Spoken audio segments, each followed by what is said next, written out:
Hello, everyone, and welcome to SmashBox TV's podcast 199. I'm your host, Terry Miller, the Disc Golf Guy, along with Johnny V. How are we doing tonight, Terry? I feel pretty good. I think we've got a good show. We've got a really big reveal tonight. Next Gen is going to be talking about the car they're giving away. There's been this secretive nature of their big giveaway, and they're also going to give away a Zucca cart tonight. So Yeah. Hello. Yeah, time to get in on the action. So right here tonight, we're going to have Dave Fehlberg in approximately 30 minutes. So looking forward to having Dave join us. A few weeks ago, Dave was on our show, said, all right, everyone, don't get too worked up about the car and the grand prize. There's an amazing tour going on with lots of good stuff, which is still true. But there's also still going to be this excitement around the fact that the grand prize at the end of the tour is going to be this car. I think there was an unofficial value of somewhere around $24K. that's it. Like Just $24,000. just $24,000 given away. I think it should come with an automatic wrapping, like a wrap of Dave Fehlberg's face. I was just about to ask. It wouldn't be fair to put us on there. We don't do enough work for it. No, God, no. So I was going to ask, do you want it to be a classy rap or do you want it to be obnoxious rap? And you answered that question, and I'm not going to say which way you answered it. Hey-o. So seriously, though, looking forward to having Dave. He'll just give us a few quick updates, talk about the vehicle. I think there's going to be some guessing involved. And with that, there's going to be also this big giveaway. We're going to have Dana on in just a few moments. And I'm going to throw out this a little bit of a unknown tease. We're hoping to have Katrina Allen. I interacted with her today. She said, I'm just about to float down the river. I said, awesome. Have yourself a great time. And if the timing and the internet work out, we would love to have her join us. So it's a little bit unsure as of right now. Wouldn't be the first or the last time. Our plans are a little bit up in the air. But hopefully we will have her join us, and we can get caught up with her. It's been a minute, and we could get caught up with her and see what's been going on. I think one of the most fair questions is has Katrina got her groove back? Is she back in the swing of things where we've seen her struggle? She's had her struggles. She openly admits to that and has talked about that. But the last few weekends, I think, have proven that some things are clicking. It may not be everything. Maybe she's not firing on all cylinders just yet. But as of recently, things have been clicking for her. So there's some questions there to be answered for sure. Eagle McMahon, of course, your Beaver State Fling champion on the men's side. Johnny and I talked about it a little earlier today. I said, do we talk to Eagle or see if he's available? And I said, heck no. No, I'm just kidding. We clarified. Yeah, we did talk to Eagle not too long ago. Yes, he keeps winning, but if he keeps winning so close together, we can't have him on every other week. Let's have him spread out the wins. I mean, I know we can spread out the visits, but either way. So Eagle McMahon, share the wealth. Of course, just winning at Glassblown. We spoke to him at Glassblown, and now here we've moved on to this next national tour event. He's won that one. I don't want to say next time you win a big one, Eagle, but so that's some of the logic. And ideally, we could have Katrina join us on the from the women's side would be great as well. So I'm going to send a couple quick shout outs right before we get to Dana, or if you want to bring him into the green room. In terms of this weekend, and we'll get on more details a little bit later, a gentleman who didn't even introduce himself. He just came up to me. He said, hey, I'd like to support you, and he handed me a huge fat stack of cash. Okay, he didn't. He handed me a significant dollar bill denomination, and then said, thank you for everything you do. Here's to support you, and he walked away. I didn't even catch his name. So to whoever you were, sir, thank you. I appreciate that. As I told you, that actually went and bought me lunch that afternoon. So thank you very much. That's a heck of a lunch. Yeah. Colin, who held my umbrella graciously the first round, which we didn't need, but thank you for holding it. And Jeremy, who parked my car, and that's a story for later. But thank you to you three individuals, along with my amazing host in Brian Cole this weekend. And that was a Zoe Andyke's suggestion. And Brian was a gracious host to me and put me up for the whole weekend. All right. So those are some significant thanks and accolades that needed to go out. I appreciate all of you. Let's bring him in. The red-bearded beauty, Dynamite.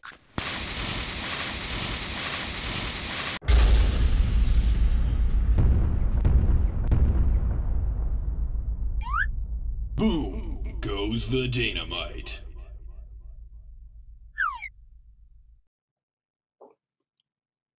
Dynamite. What is going on? Look at you getting all Leprechaun. okay. That's what I'm going Food in with. my beard. Am I good? Are we live? Yeah, we're Just live, bro. That's how we do things. How you doing tonight, buddy? I'm doing good. You guys look nice tonight. Good to see you. Thank you. Good to be here. And it's a crazy coming off Beaver State Fling. There's almost always a little bit of a hangover because we have just been treated to one of the greatest venues and one of the best weekends of the year. Well, the best month. I mean, maybe not the best month, but we have the whole West Coast swing, and this kind of is the finale of the West Coast swing. Yeah, I mean, we're still going to see a couple of great tournaments take place, and then we're going to shift back across the country, of course. But kind of an event everyone looks forward to, a venue everyone looks forward to, a pair of courses everyone looks forward to. Pretty amazing place, Dana. We missed you out there, buddy. Yeah, it's a tough one to miss. I've more or less hit most of the Beaver State Flings and Worlds over the last, I don't know, 8 years. Maybe missed this year, maybe another year, but it's one to go to whether you're playing, spectating, or getting in on the AM lottery and play. It's as you said, you hit the nail on the head. It's a special place, and as we've said in the past, it's if you ask any touring pro, it's always in their top couple events and top couple places to play. And man, yeah, I'm ready to get back out there. Hopefully next year, if not maybe the next year. But. Yeah, let's wait till those kids get a little older, Dana. It's going to be tough. It's tough for the next 3 or 4 years, I would say, but you can hope and dream. So Dynamite, you were, I assume, logged in, glued to a phone or some kind of internet browser thing, maybe even a television, taking in all the action on UDisc. Is that? Can I assume as much? Oh yeah. If you follow me on Twitter, I was actively tweeting on Sunday afternoon. Actually, it was like Sunday night here, but Sunday afternoon, watching all the action. It was a wild Sunday. The round started out with, I think, the top 10 roughly being within a couple strokes of the lead, give or take a few. And so really someone from the third card legitimately could have won the event. And as the round went on, slowly, we saw the names start to fade. Double G dropped off. He was shredding again, and then he took a bogey, took another bogey. I think it was like 11, 12, 13 or something along those lines. But 3 bogeys in a row really shot him out of contention. But it was looking like he was going to make a strong push. And then it came down to 2. Ulibarri, that is Paul, and Eagle McMahon. And Eagle had the lead going into the final few holes, and he really had a big advantage because Paul was playing ahead of him. And those final few holes at Beaver State Fling, those are really tough par 3s. The last 2, and then 16 it's a pretty difficult par 4. But if you're playing safe, so as Eagle was playing with a lead, those are relatively easy pars to get. It's when you get in trouble is when you're going for the birdie.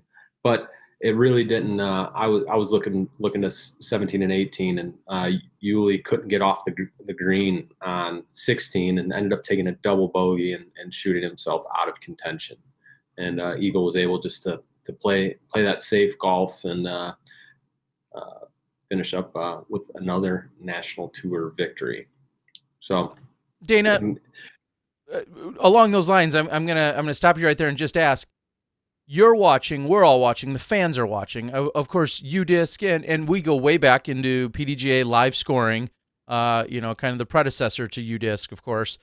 and some other live scoring that has taken place. I know Dynamic Discs dipped their toes in that briefly. Has the live scoring mechanism within the disc golf culture and especially the big tournament scene, has that changed the landscape of how the last 6 to 9 holes play out here in our bigger events where things like live scoring are available? Do you feel like that has? Definitely. Yeah, most definitely. Because if you think about it, whether or not Eagle or someone was looking, it used to, it used to have to be a little bit of hearsay, or wait for the scores to get updated. But with the U-Disc and it being, he could literally be standing on the tee of 16 or walking down 15's fairway and watch what Paul's doing on a hole in front of him on 16 and say, all right, do I have to, all the way up till he gets to his putt, if he has to run it or lay it up? And it really it changes things. And then also with, mentioning so many players within two throws of the lead, that means, 3 cards really were in contention. So you know when you have to turn it on or when you don't, or maybe even, I would assume probably not watching the scores until closer to the end when it really counts. It's play your shots, get your birdies, and play smart. And then with the last few holes is when I would imagine that's when you really start hawking the scores. But whether or not you have to go for those difficult birdies or play for the safe and easier par. But yeah, definitely a game changer having U-Disc and having all the cards like that scored in lot, right there as it happens. So, and I asked that because throughout the weekend, I took a little extra note as I was out there filming and taking in the action of all of the different players that even second round, third round, whenever, during a backup or whatever the case might be, we're checking U-Disc. I mean, they may be checking other social media and doing other things as well, finding ways to pass the time as you're waiting on, like I said, a backup or something, or waiting to tee. But checking U-Disc is certainly common, and it's crazy that some of our players will be sitting there and watching and seeing, and then that even becomes conversation among the group. And not everybody, of course, involves. I can all but guarantee you Nate Doss, him and maybe Val a little bit, 2 of my more, we'll say, old school professionals, aren't pulling out their phones. I don't even know if they bring their phones during most of the rounds. But they're not pulling out their phones and necessarily checking scores. But you see some of the newer players, that's just a perfectly normal part of their routine. And some of the other players, I think of a big germ, for instance. I know I've seen him doing it. Plenty of people do it. And then, like you said, sometimes that's even delegated to a caddy or to a good friend or someone that's walking along the group. Maybe the player themselves aren't concerned about it or aren't concerning themselves with it, but they have a designated person that, should be kind of keeping a watchful eye on, oh, hey, I'm sitting in third place. I've got a cushion, is it worth, like you said, running at it the last hole or two before, they could relinquish third, or could they even possibly get up into second, or whatever the case might be. It's pretty interesting. Yeah, definitely. And those finishing holes are difficult birdies, but as I said, the layups are easy. So, but congratulations to Eagle, great shooting, awesome to see Yuli up there back towards the top, in contention in that final day, really. And also looking at the payouts, Eagle getting $4,250, Yuli getting $3,000 for second. So pretty stellar payouts right there and those top 2 spots. Really, the top 5 all got over $1,000. We had a pretty big log jam in 5th place, but Kevin Jones, another solid weekend. Bless you, Ashley. Trying to do a show in here. Hey, when a woman has to sneeze, she's got to get it done. Bless you, Ashley. No respect for the show. But yeah, we'll cut it out and edit. We'll edit and post. Don't worry. Kevin Jones, good to see him playing again. He started out the weekend slow and then slowly ramped things up and got himself a nice little third place finish. And as I said earlier, double G He really made a push that final round. We saw him have a tremendous third round, shooting an 11 under 50, which ended up being a 1074 rated round, killer round. I think that was the low on the weekend. We saw some other people get to that 51 number multiple times, but no one caught 50 or the 49 that I think we've seen Macbeth in the past hit 49 out there on one of the courses. But Double G, another really great weekend. It's awesome to see him on tour. I know we talked about it early in the season that this is a name to watch, and just to see what's he going to do. Is he going to we're going to see him up at the top? Is it going to take him a while? And it really didn't take him all that long to get back up there in those top podium finishing places. So good stuff from Double G. Then, as I said, there was quite the log jam at fifth place. Scott Withers, who we talked about a few weeks ago, had his best NT finish in his home state. So he did that by going 1050, 1056 over the last 2 rounds, and got himself his best NT finish. So good stuff from him. Only 5 throws off the lead. Where he 5 throws behind Eagle. Ricky Wysocki never really in contention. Although he did get really hot during that final round, and then kind of I think he had a bogey thrown in there maybe on the par 5 that kind of shot him out of there. I didn't really think he had a chance, but then he must have had his raincoat on because he was shooting some fire. Chandler Fry, also from the Northwest. He's a tremendous player, really electric, but he rode 1050 or a 51 1066 rated round 3 and a really strong round 1 to his 5th place finish. And then Drew Gibson. How about this kid? I think we've seen Drew really take a turn for elite this year. I asked Terry. I think it was the 3rd round. I said, "What's going on with Drew? Like, has something clicked? He's always been that guy that has had so much potential, but really barely ever scratched, your top 5. He would take 7th, 10th, 12th, and always finished pretty well, but never able to hit that elite status.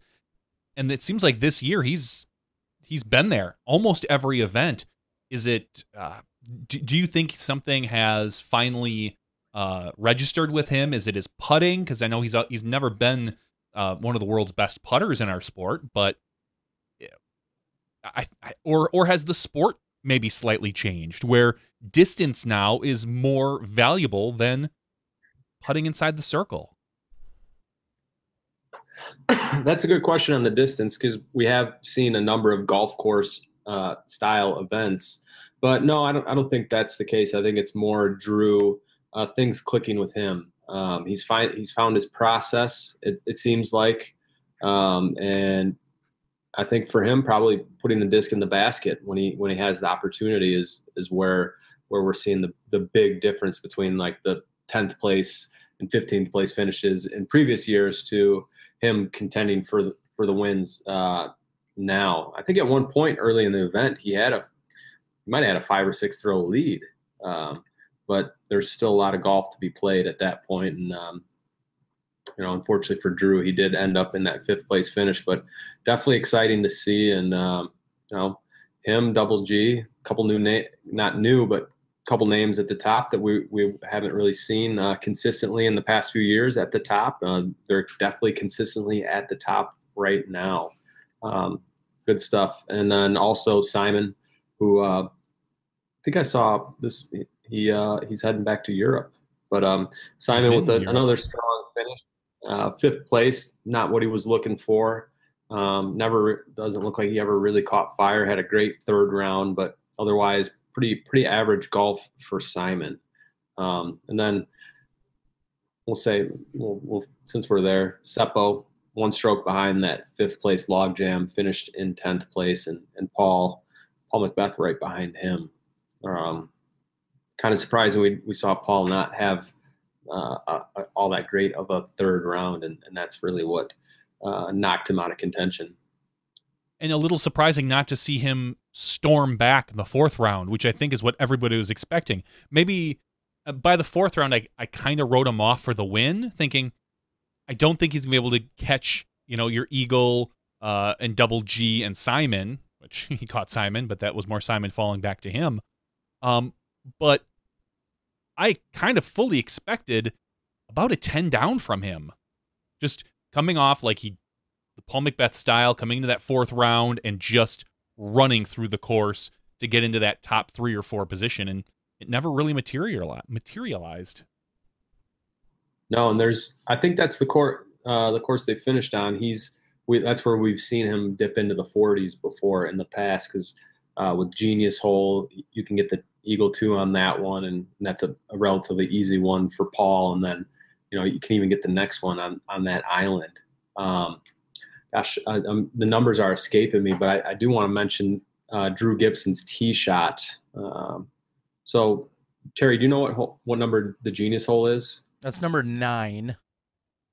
Okay, so course. Then 10's the island hole, and then 11 is the par 4. Yep. Did you catch that drop? No, I did not. I don't know what you're speaking of. I know of the hole. It's probably close to maybe it's 700 feet. Kind of bends from left to right, par 4, with the OB parking lot on the left side. Yeah, you were seeing most right-hand players, regardless of power, throw the right to left hyzer. Well, Drew took I don't know what got into him, but he took the left to right gap. So he threw a turnover line and hit the gap and fade. Like, he was farther up there than I've ever seen anybody before. And it makes me think that hole could be 2'd, because I think there was a little bit more to be had on the shot. Like, if you hit it perfect, or we see Paul, Simon, or Eagle even get aggressive like that. And it's gonna be interesting to see if other players take that lead that Drew take that shot that Drew threw. It was just so far so aggressive, reminiscent of like those shots that Eagle was throwing at USDGC a few years ago on hole 18, putting them way up there, and hole 2 putting them way up there. It's just like, that never happens, and that shot was pretty insane. What's crazy about that is, as the more distance you try to bite off on that hole, you're likely bringing in that parking lot on the left side. You may bring that into play even more. I mean, it's in play for an errant shot already. So if you're throwing it with a little bit more power and you're trying to get more on it, it might be a little bit tougher to keep control of it. Or, conversely, you go into that huge tree on the right side. If you're, getting past that's incredible if that's what he did. But bringing that tree on the right side, if you bring that into play, you're going to waste a stroke just getting out of that tree, as I saw one of the players in the card that I followed. So that is crazy to think that. And I didn't see the shot that you're referencing. I can imagine it. But yeah, with a significant we'll say long throw in, you're right, that could potentially be eagled. And you have a relatively slow green. Problem is the branches that kind of protect that green are a little bit low hanging sometimes. Yeah. So you almost need a little bit of something on a laser to be coming in to avoid the low hanging branches there. But that would be crazy to see an eagle take place there. That's for sure.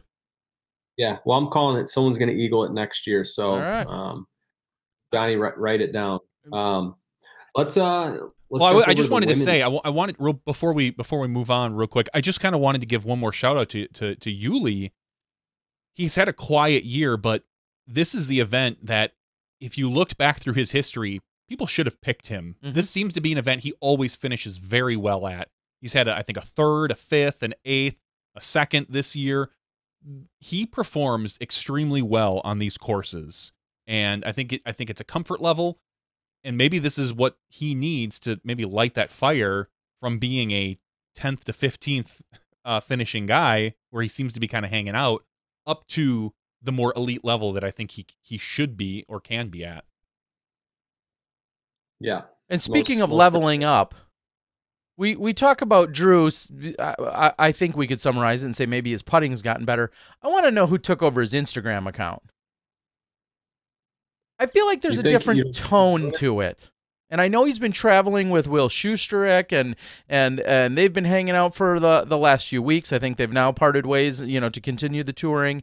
I think Will was heading back to Tennessee, or maybe either someone took over his Instagram account, or Will's really good-natured, positive spirit has significantly rubbed off. There's a different tone to Drew Gibson, and I would put money on it right now that somebody else is posting on his behalf on his account. Someone prove me wrong. I don't know about that, but winning solves a lot of problems. As they say, usually in team sports, when there's any sort of strife behind the scenes, winning solves problems. Right now, Drew is shooting hot. He hasn't won anything. He hasn't won anything, but compare Drew's finishes the past couple of years with how he's been finishing this year, it's got to feel like almost like wins. He might not be pushing. He's pushing for that first place spot in a lot of times. He's just not sealing the deal. So I don't. Totally different tone, though. Like a different person kind of tone. And I could be dead wrong. I've been wrong once or twice before. I want somebody to prove me right or wrong as to if somebody else has been posting. Someone reach out to Drew. And okay, let me ask you, Dana. Do you think my theory is crazy? Yes, the Drew's not. You think that he has someone posting on his behalf? I don't think so. Okay. He's been pretty. I think we saw it from a lot of the. I want to say a lot of the Innova players, team champion and above, or that team champ. I've seen a more concentrated push on social media. So whether that's part of their contracts, but I feel like I've seen quite a bit from players that weren't necessarily as active before. But Drew's his Instagram account is really blown up.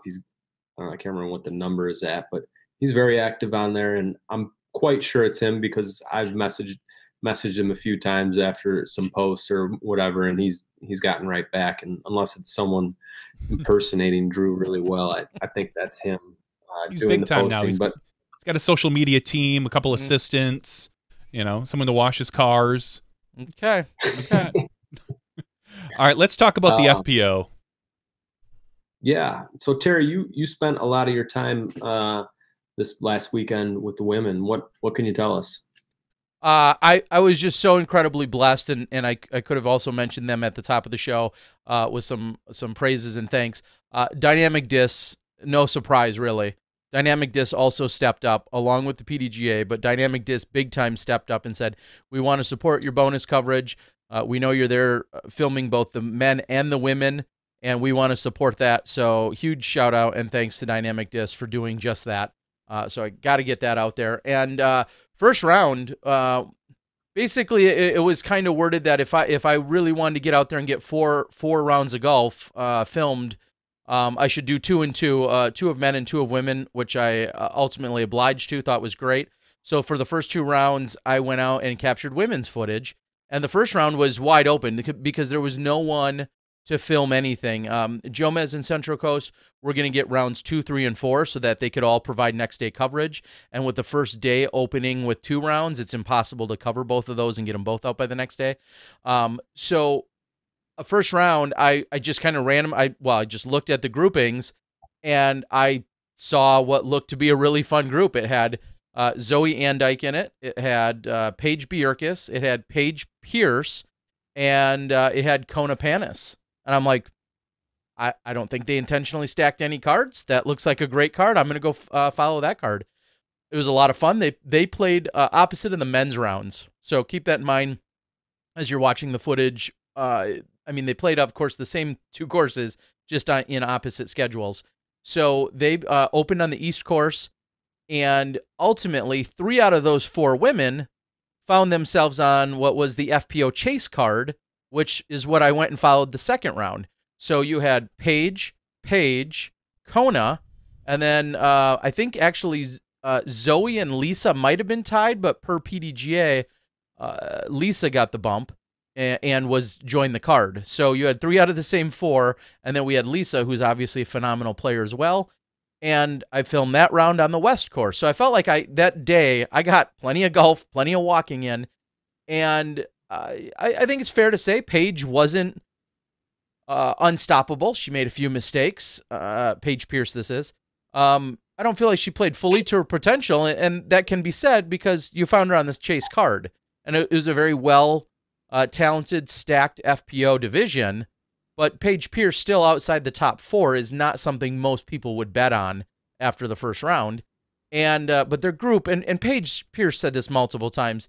She said these 2 groups and these 2 rounds are probably 2 of my favorite, most fun rounds of the entire year thus far. And it was awesome that I was there to capture what all went down. They had so much fun together. There was some really good golf.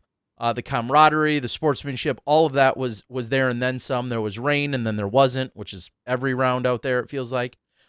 It was truly an honor, and I'm no joke. At one point, I thought to myself, man, I kind of wish I would just follow out the women's rounds, the last third and fourth round, because I was that much more. I'm always invested when I'm watching and partaking of filming, but I really wanted to see how things were going to shake out.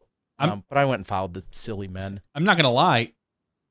I wrote off everyone but Paige going into about halfway through the last round. I looked at scores because I was following the men pretty intensely, and on the U-Disc, I flipped over to FPO. I'm like, oh, Paige has like a 3 or 4 stroke lead. All right, this is kind of sealed. All right, cool. Go back, finish up with the men. Closed my phone. Didn't really pay much more attention. And then suddenly I heard something about a playoff, and I was like, there was like what, a playoff for like second in MPO or like that would be. And I looked, I'm like, holy crap, there was a playoff for first at the FPO, and sure enough, I saw that 4th round, Kat picked up 3 strokes in 3 holes. Yeah, and again, I was with them the first 2 rounds.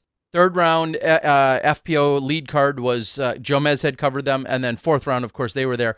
The men got done, and I watched as the 3rd card of men finished up, which is what I filmed the final round. Then I watched the 2nd card come in, and then I watched the lead card, the tap outs, and all of that. And then I kind of gathered up my stuff. I'm like, oh yeah, there's still more golf. Let's go out and check out what's going on the women's side.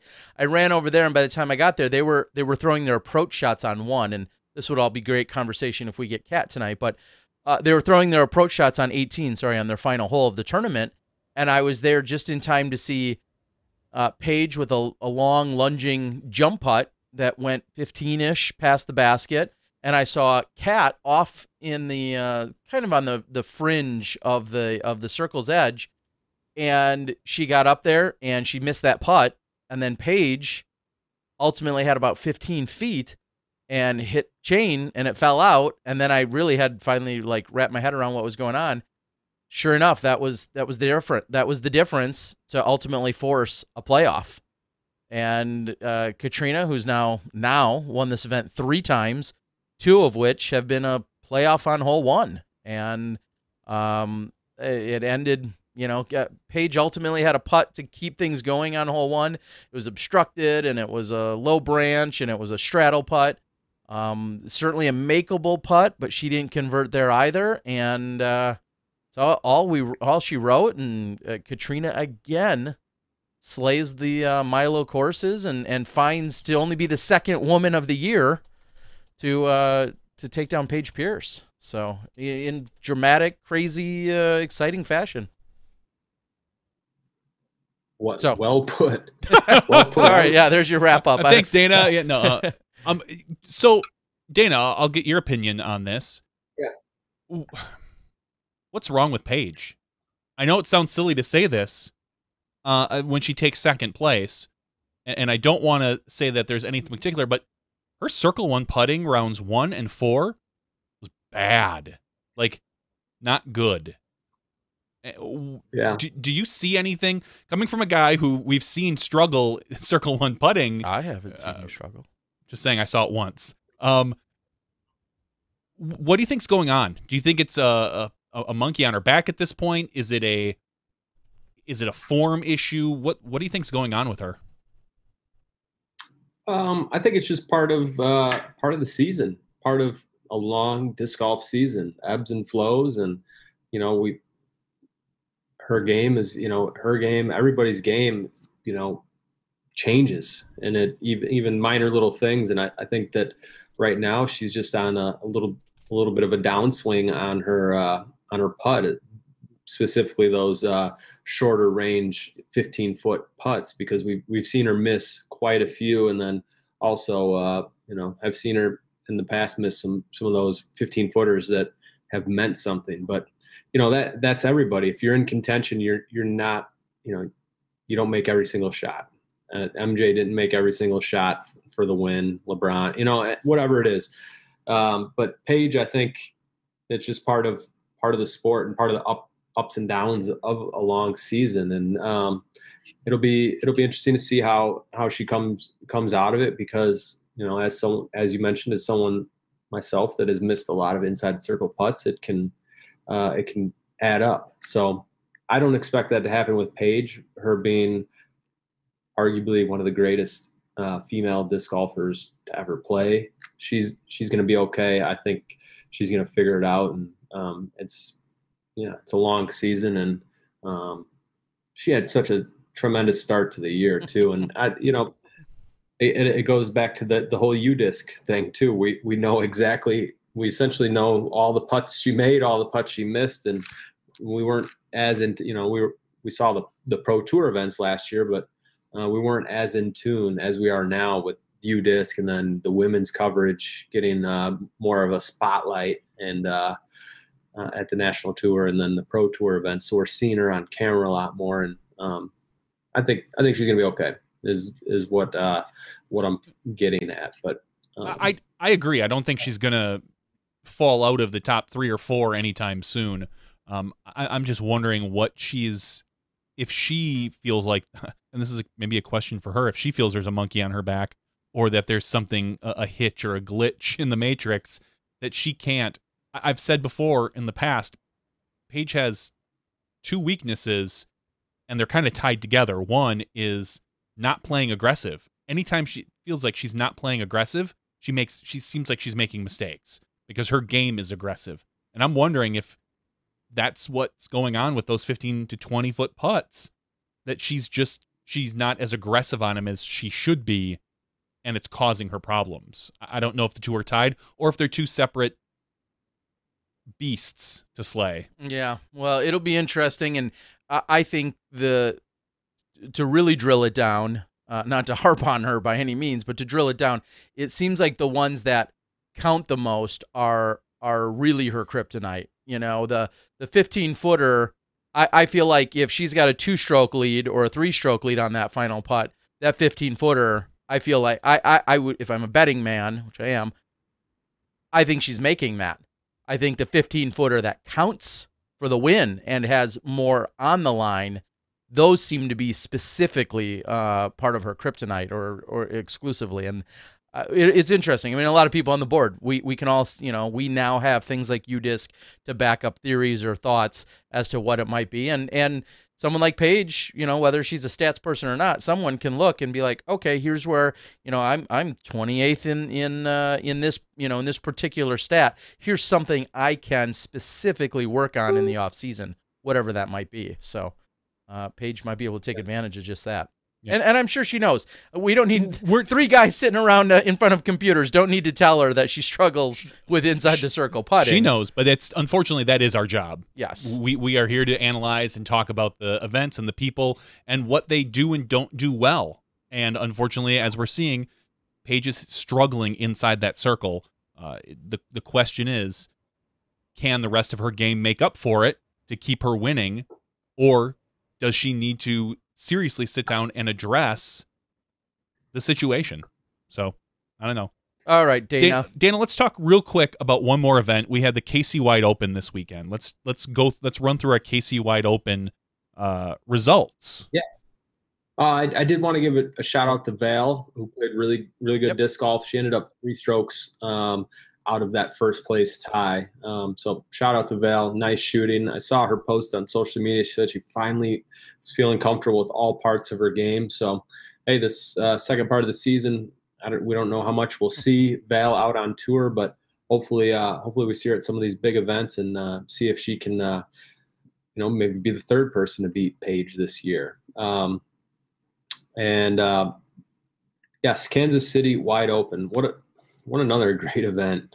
Just a world-class place to go play disc golf, Kansas City. Kansas City Wide Open, a world-class event, long running. Jack Lowe and his crew out there. They do a tremendous job. But this year, A tier. I think they might be on the every other year they're in NT, but regardless if it's NT, A tier, C tier, B, whatever it is, go play the Kansas City Wide Open, because disc golf is huge there. Kansas City's a really cool town. 51 total open players, 173 players in the A tier, and this event was over halfway through, 3/4 of the round, 3/4 of the event By some guy I've never heard of. I thought that was the guy that created the Muppets. No, that's Jim Henson. Oh, okay. Never mind. Not Jacob Henson. Okay. Maybe it's his brother. Son.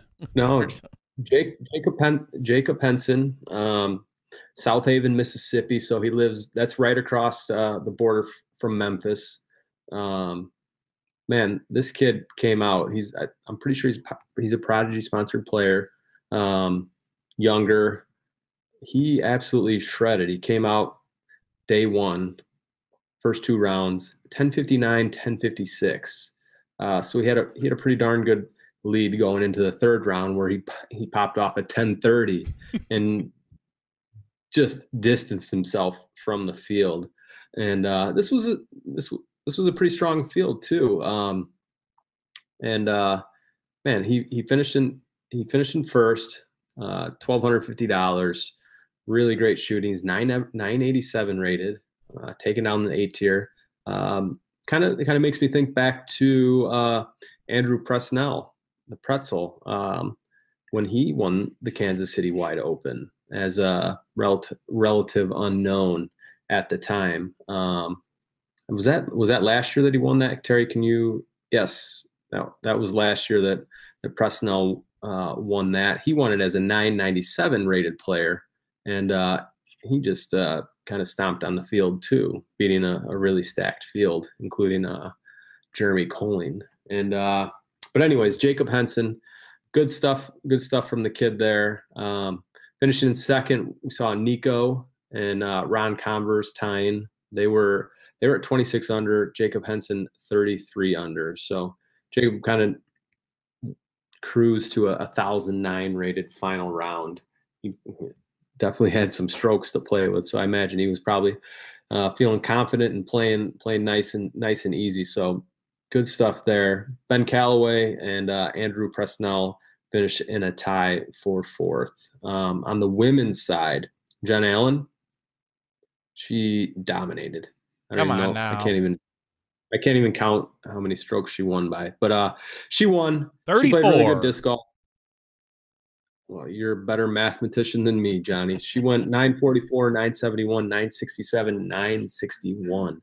So she was shooting some really good disc golf. That would have put her up towards the top at Beaver State Fling or any other large scale event. But she dominated. Kayla Kincaid finished in 2nd, and Emily Beach overcame a pretty slow start and finished in 3rd place. So congratulations to all the winners at Kansas City, all the winners at Beaver State Fling, and elsewhere on tour. Wish we had some more time to chat, but I know you guys got a busy show ahead of you. Yeah, we just thinking of the KC Wide Open again. Yeah, congrats not only to our champions, but as you said, as Johnny and I both know, we've both played it. Had some great memories in Kansas City. Rest in peace to Swope Park, which is no longer in the mix. But Kansas City is some of the best disc golf on the planet. The board has said it. Everyone knows that. It's just an amazing disc golf town and city and place to be. And looking forward to seeing the Pro Masters Worlds take place there later this year. So, of course, hats off to Jack Lowe and the whole crew, and I know Scott Reek and others are so involved in that community, and just looking forward to all of it. And it's, I remember early in the year, someone's like, oh, man, that sucks. BSF is up against KC Wide Open, this year, and they're both great events. It's just a matter of, I think, which one fits in. Are you a regional pro and are you more likely to be local, or are you going to be in the full swing of things? Do you care about national tour points and things of that nature? Mm-hmm. And just by the nature of it, we have so many great events taking place. Eventually, some of them are gonna naturally overlap. But awesome event, and really no big surprises. If you miss Swope, or you want to see one of the greatest cameraman stare downs of all time. Go find the final 9 of the 2016. Nico and I had a pretty funny stare down exchange on the 13th hole. So maybe I'll link to that later. It made me think they didn't get to play Swope, and it made me think of Nico not coming out on top of this one, but they're a little throwback to Kansas City. Good times. Some of you guys might remember that. That is worth watching. And if we're talking Kansas City, we got to mention the Cashin brothers. Of course. They're awesome. They do so much. But all right, guys, I'm not going to hold you up real quick. One last shout out.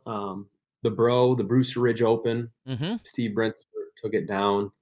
I would have Shocker. really liked the guy's like really redesigning the course as he's playing. I think he's got a little bit of an advantage, or no? He's really good at Frisbee, too. That too. Yeah.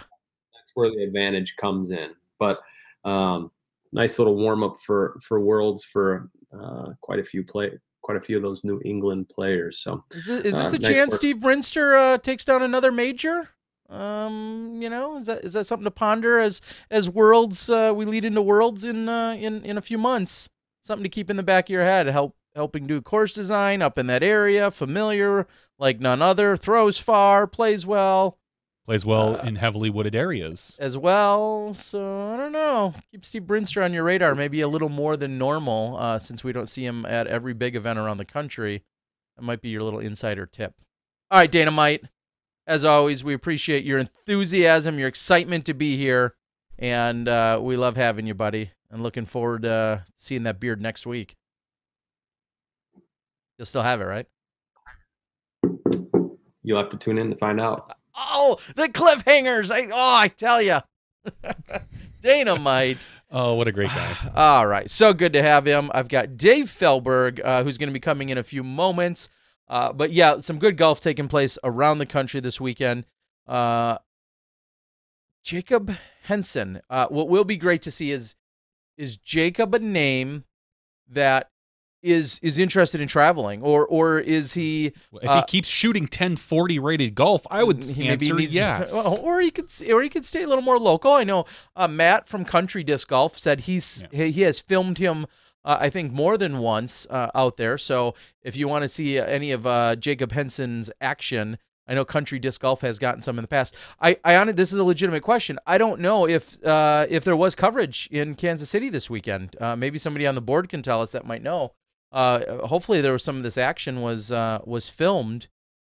I know at one point I thought, well, if I didn't get to Beaver State, my next instinct would have been to go to Kansas City for the action. So, hopefully somebody knows if there was some coverage or some filming that took place out there. Maybe we can see some of that. And as well, I'll segue over to Dave real quick that this week, just so everyone knows, I have the rounds either fully or partially edited. We're waiting on some really, really good outsider commentary, so you won't hear my voice chiming in. Thank God. We are going to have some outside commentary. In fact, I think a pair of commentators, female commentators, may be attacking it as early as tonight or tomorrow. So the first 2 rounds, which were FPO rounds, will be commentated by 2 of the women. And then the last 2 rounds, we'll see who's going to make up the commentary team. But hopefully you guys enjoy it. It's going to be 4 rounds of Beaver State Fling of the action that I got out there. Again, thank you to Dynamic Disc and to the PDGA for the support. And I think it'll be a great time as we move forward in this year to continue the dialogue about the policy that I brought up here a few weeks ago about the equal coverage on the men's and women's side.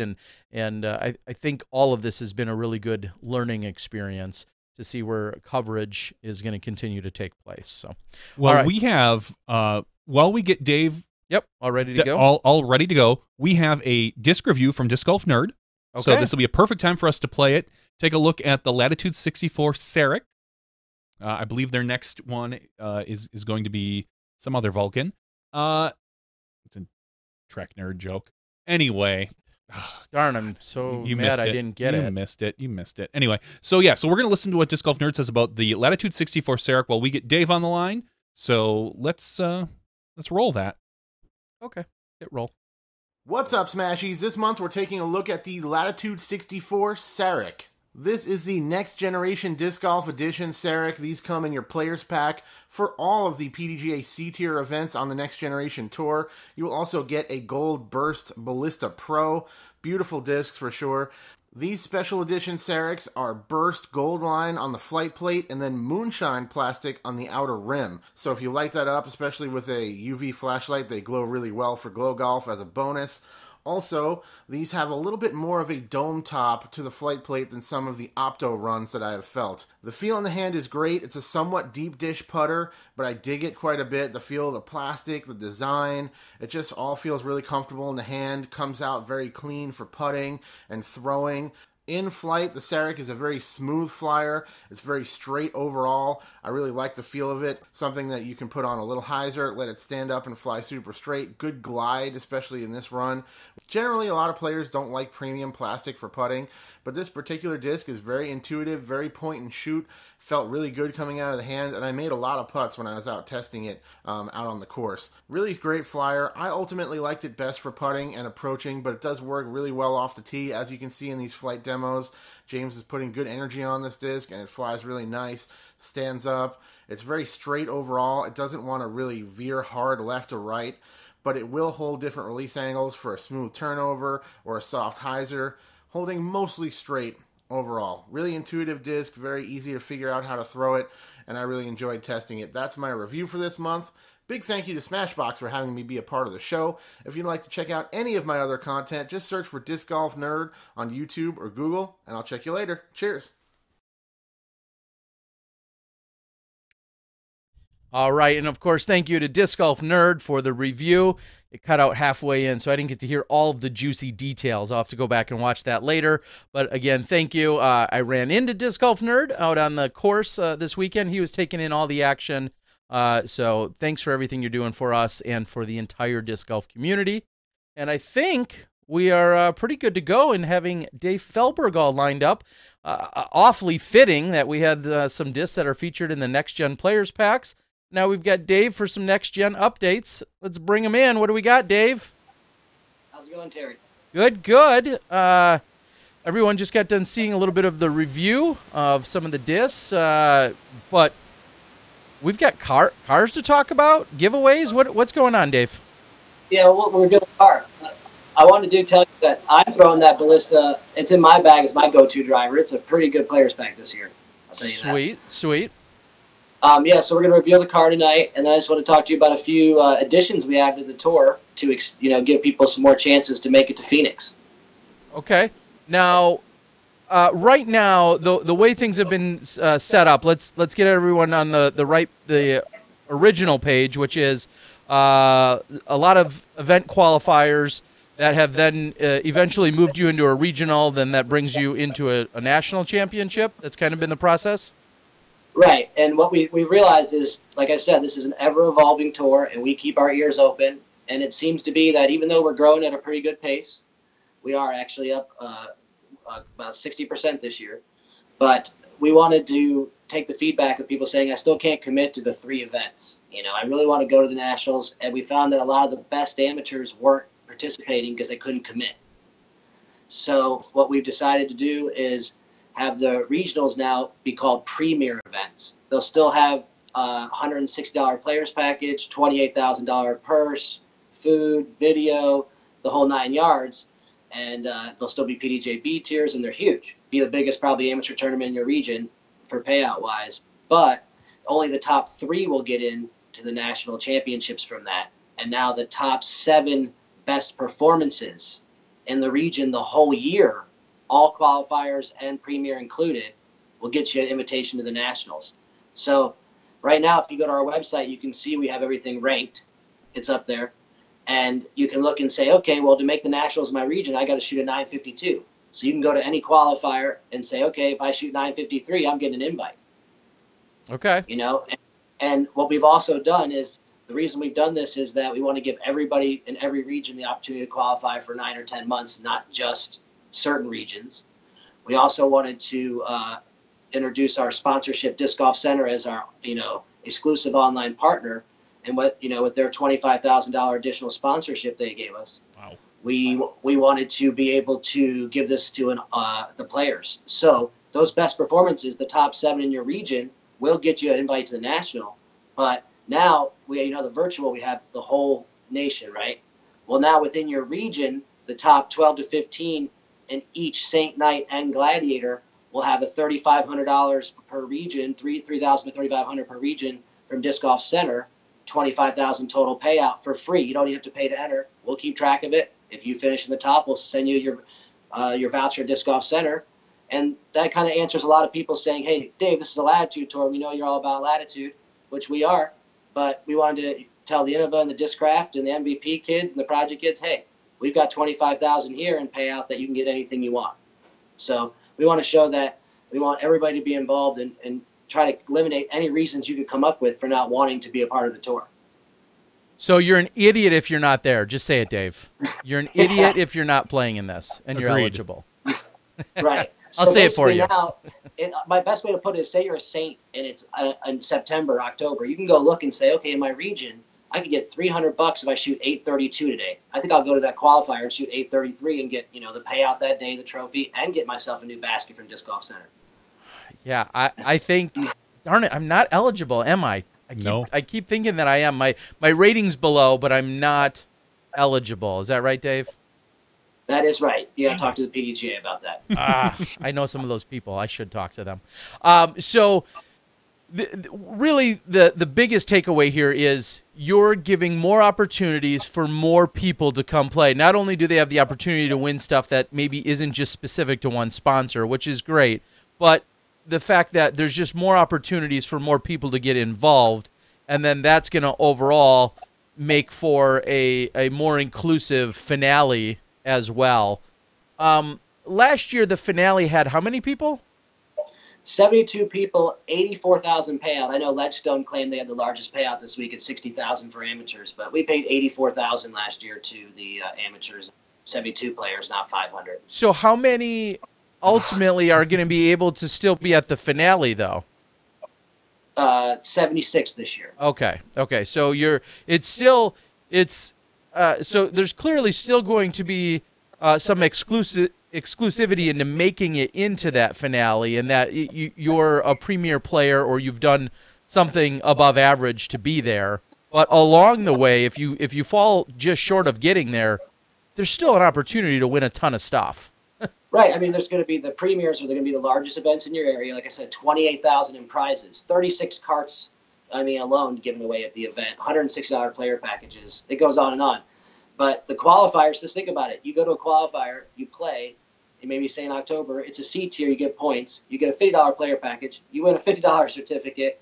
You get $300 into the overall payout, and you get an invite to the Nationals. I mean, that's a pretty good day for $48. Yeah, that's certainly not bad. What would you say has been the number one, and I know that's exactly what you guys are trying to do. You're trying to squash any objective somebody would have to not get on board with this. But what would you say has been the biggest challenge or objective or objection from anyone so far? I would say, besides what we've already touched on, the brand stuff and the fact that, people, it's new, I would say it's scheduling. Okay. I'd say that the PDJ has 4,000 events going on, and we, a new guy in town comes in, no matter how good of a job or bad a job you do, you're still, somehow you got to step on someone's toes because there's no room. Right. And so you've done that last year, and that's the number one thing I'd say. And the number two thing is beating the old rap. When a company starts, everybody listens to your message. Our message was play in qualifiers, not sanctioned, get a player's pack, win a car. Right. Mm-hmm. And now we have all this other great stuff that makes it probably the most premier tour in the history of disc golf. 940,000. We fell just short of the million this year, Terry. $940,000 tour. So I think that, with all that being said, it's just tough to break in and get people to see that we're not trying to step on anybody's toes. And people think that we're getting rich. That's the other thing. They're just raking money. This is a way for the companies to make a lot of money.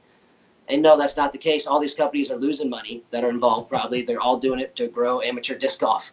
Maybe they're making money on their other aspects, but not off the next generation tour. Well, no, there's so much stuff that's being given away or part of a player pack that if you run any kind of numbers, you would see that there's no way that this can be truly profitable when somebody's donating or contributing or sponsoring to the level that they are. Just the black and white dollars and cents would show you that your profitability is not the top concern here by any means, with all the things you guys have involved. With these kids today, think about it. I'm the same way. You go through a Facebook feed, you see something Next Gen Tour, you don't read all of it. We've tried to explain the changes, but they see Next Gen Tour, car qualified player pack. And that's the message we ingrained. So, it's going to take a lot of time to change people to let you know this is just a regional thing, play and have fun, win prizes, and hey, if you get lucky, go to the dance. Exactly. So, and to clarify, as I think we've done in the past, but you're looking at Fountain Hills in November again. Is that the format? So similar to what we saw last year? Yep, same format. Fountain Hills, Arizona. We'll have you there, and hopefully. And we have our first premieres coming up, July 20th, 1st and 22nd in Oregon. Milo MacGyver, your only chance to play the BSF layout besides the BSF. Wow. They set it up for us. We have the new Pocatello course by Infinite Disc over there in Idaho. It's a premier thing the next weekend. And then we're over in Crown Point with you, at the premier location with the 4 courses. Yep. So we're expecting a big start to the season. And one of the other bonuses I forgot to tell you is if you qualified for an event at the premier, you get $50 off your entry fee.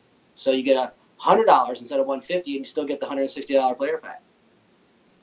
All right. Well, my head's spinning, Dave. So one of the big things that we've talked about throughout the last year, of course, last year you guys gave away a car as if that wasn't a big enough prize. You guys have actually increased the value the actual value of the car is higher. I don't want to say you increase the value. The value of the car is higher, but you haven't announced or specified what that car is just yet. And is there a game that people are going to play to get on board with this guessing game? Or how's this going to work? Actually, we did a guessing game. I have the box here. You might have saw it at the memorial. Cynthia and Pat took entries all day. Okay. And, what's funny, and then we did it online for 2 months. Okay? Mm-hmm. And what's funny is out of hundreds of entries at the memorial, not a single person got it right. Wow.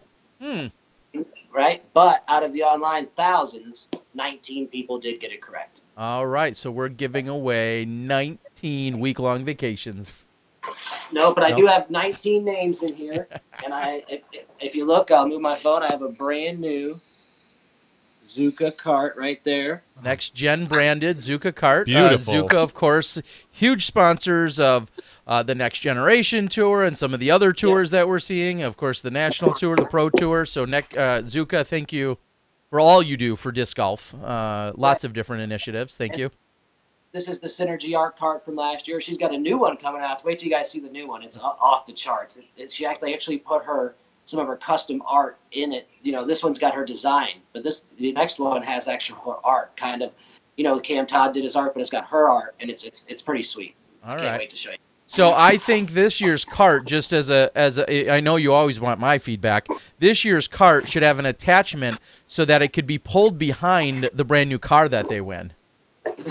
Kind of like a trailer. It should just have a special. Okay. You want to do the drawing, and then I'll tell you the name of the person and the name of the car. How's that? All right. You tell us. What do you need from me? Nothing. Here we go. Drum roll. I'm taking got it right here. All right. Here it is. So what are they winning, Dave, before you show everyone? They're winning this brand new Zuka cart. And the reason is because they've guessed that we're giving away a brand new 2018 Jeep Renegade. Dang! Jeep Renegade? Yep, Jeep Renegade. And here it is, Rich Alexander. We have your email address and all your information. We will send you the cart, an email. You give us your address, and we'll put it in the mail this week. Congratulations. Right. Thanks for supporting the contest. And yes, that's right, Terry. $24,000 Jeep Renegade. I think it's a good upgrade. I always had a Jeep. I grew up with a Jeep. I still have it. So, it's 20 years old. It still runs like a top. There it is. Wow. Yep. So there it is, folks. There's Johnny V on the spot here. Just Googled it, came up with a Jeep Renegade image. Jeep is not an official sponsor of the SmashBoxxTV podcast, but they could be. Wink, wink. But yeah, very cool. So a brand new 2018 Jeep Renegade, and I would assume it's going to be like last year in that there'll probably be one on site. If the winner chooses to drive off and to take one home, they might be able to take one right from Phoenix. Or if they are, say, flying home and need to go back to their home state, you'll work with the local Jeep dealer. This year we want to do it differently. We found that it was really hard for Chris Kesseloff. I mean, we got him his car, but it was really difficult. Okay. And so what we're going to do is require the winner to stay Monday. And if you win a $25,000 car, you got to get a new flight. Okay. And you're taking the car home. All right. Or I could drive it. We could work out a fee. I could just drive it to where it needs to be dropped off. Talk to Tear Bear here. Just saying. It may take me an extra week, and I might actually play a few courses, but I could always just drive it to their location as well. We'll talk about that later. One thing to look at is if you look at what we had last year for the other prizes, they're very similar values. We're around 80-some thousand again, but instead of doing these like trips that were very difficult to figure out, me and Cynthia were coordinating like hotels and rental cars, and it was just difficult. And then people's stuff didn't work out, and they want us to pay for it when the companies mess up and all kinds of stuff like that. So what we're doing now is we're just going to give them basically stipend, and they can do what they want with it. Travel, they can fly, and then for winning, instead of doing stuff like a full trip, how about stuff like six entry fees to Pro Tours? Sure. And then you figure your own way. And if maybe if you can't get to all the Pro Tours, we'll work with you if there's some other event you'd rather go to in Europe or something like that. But yeah, it's tough. That's a better way to go. Yeah, and it's just, I have to say it's really commendable and amazing that you guys can offer those concepts and ideas, but when at the end of the day all of those logistics become a nightmare, and then you have 2 or 3 parties involved. So having it where, like you said, whether it's a stipend or some kind of a certificate or bonus or whatever that you more or less hand off, and then they can take care of it from there, seems like a really practical way of going about it logistically. So I commend you guys for adapting in that sense too. It's great to say, yeah, we'd like to take care of all this for you, but the reality is, they may have special considerations and or limitations. So for you guys to say, okay, here's a lump sum of help, and then now you can, take it however you need it from there. I really like that idea. Very cool. Dave, is there anything else that we should be knowing about in the next gen world? Nope. Other than we're growing, like I said, we're growing steadily. And if you're not playing at home, in your local area, give us a reason why. Let us know. I mean, I can't come up with a good reason. And I think that what people don't realize is we're trying to grow amateur disc golf. If you want to see amateur disc golf grow, then support tours like ours and the other tours. Just like the Pro Tour, the only way it grows for Steve Dodge and the way we've grown it is because the players are behind it. Mm-hmm. And I want to see amateurs get behind their tours like you see pros get behind their tours. They post a lot. They're always promoting and telling people to go. Amateurs don't necessarily do that as much. And I want to see these guys that get out there and tell people like, hey, play, come join me, come compete against me. Let's make this interesting, because we're going to give them all the coverage. All the premieres are videoed with edited footage, and then you at the finals. And it's their opportunity to shine, show their family, and like I said, it's not just one brand. Latitude's a title sponsor. There's no doubt there, but we're going to make sure that you get stuff that you want so you can enjoy the game. Well, and I think speaking to that, the Next Gen Tour, not only just because he won it and had this amazing story, but Chris Kesselhoff is that much more in the limelight, in the spotlight, and is on the map. Of course, I mean, his success at that tour, winning this amazing prize last year, having the story that he did, those are all opportunities that I say I will cherish forever. Those are reasons why I like going to things like an Am Worlds and a Next Gen finale, because that's where those you can't manufacture those stories. Those are awesome. I got one for you. I don't mean to keep going, Terry, but they actually made Chris Kesselhoff Day in Cerritos, California. Really? They actually had the mayor, and because he won the car and stuff, they made I forget what day it is, but it's I think it's the day of maybe November that he won. It's now officially Chris Kesselhoff Day in Cerritos, California. Wow, that's awesome. Now, what time did they set it for? An hour earlier or an hour? Hey-oh. Good one. Anyway. But, like you said, coverage. We're getting all the magazine coverage, articles. I mean, if these AMs want to get the coverage that they see, AM Worlds isn't the only way. Well, that's exactly right. And we talked last week, our USA DGC champion, and having Calvin join us, he... getting in the spotlight and performing well at big time events is a great way to then also potentially generate a sponsorship or a following and all of those other things. I mean, of course, you want to perform well at every event, but when there's that many more eyeballs and you go out and you perform well, or you have this great or amazing story, the Latitudes and all of the companies are going to take note of those things. So that's a great way. A lot of people always say, how do I get sponsored? What do I need to do? Well, you need to be a decent person is usually a good start. And then you need to usually play golf, good golf at a high level. And getting out and performing well at events like Next Gen regionals and championships, even if you don't win, you're still putting your face on the map. And I think those are huge steps. So a lot of our players can learn stuff from that. Well, thanks, Terry. We appreciate it. We want to thank our sponsors, obviously, Latitude 64. We have Zuka Carts, Disc Golf Center, Shady Ray Sunglasses. Actually, one thing new, we have Keen Footwear again. But one thing new, we have Night Chains, the ones that light up the baskets. I love that. Yep. And we also have Heiser Flip, Scott Lewis out there out of the East Coast. I brought him in. He's always been a good friend of mine. And then we retain all the other sponsors that helped us throughout the year. Disc Golf Pro Tour and all those others. And so we're partnered and we're happy, and everything's now announced for the year, so there's no more surprises. Let's see everybody play for the prizes. All right. Well, we're looking forward to it, Dave. It should be a great weekend. I've already seen people registering for the weekend in which I'm in charge, so to speak, August 4th and 5th in Crown Point, as you mentioned earlier. I love it because right after registration opened, I saw registrations come in through my inbox, and I'm like, this is awesome. People are signing up and getting ready for Crown Point, and we'll continue to watch things unfold throughout the year. All right. Well, thanks so much. And again, reminder, Rich Alexander, you're the winner. All right, Rich Alexander, get at it. You've won a Zuka cart thanks to Dave and the Next Gen Tour. Have a great night, Dave. You and the massive staff over at Next Gen. Keep grinding. We know you're working hard, and looking forward to the rest of the year. Thanks. All right, Thanks, Dave. Take care. All right. Again, 2008 world champion Dave Felber giving us the inside scoop on the Next Gen Tour. I'll say this, as he said, it's hard to come up with a really good excuse not to go to one of these events if they're even remotely close to you. There's so much to gain. The value proposition in what's available for just registering, and then this great players pack. And then, of course, if you do well, you could carry on, and that's great if that's a goal of yours. But if not, it sounds like every time you go to one of these events, you're going to get your money's worth out of it. So I certainly encourage you find one, go play one, and yeah, win that Jeep Renegade. All right, well, very cool. Last year, I think, like we had said, I think that Kia Soul was valued around $17,000, and they upped it this year, buying a Jeep Renegade. Sounds like a great touring vehicle too. All right, so that's, again, Dave from Next Gen. I'm going to reach out, and I don't know if we're going to have any additional luck. I'm going to reach out again to Katrina.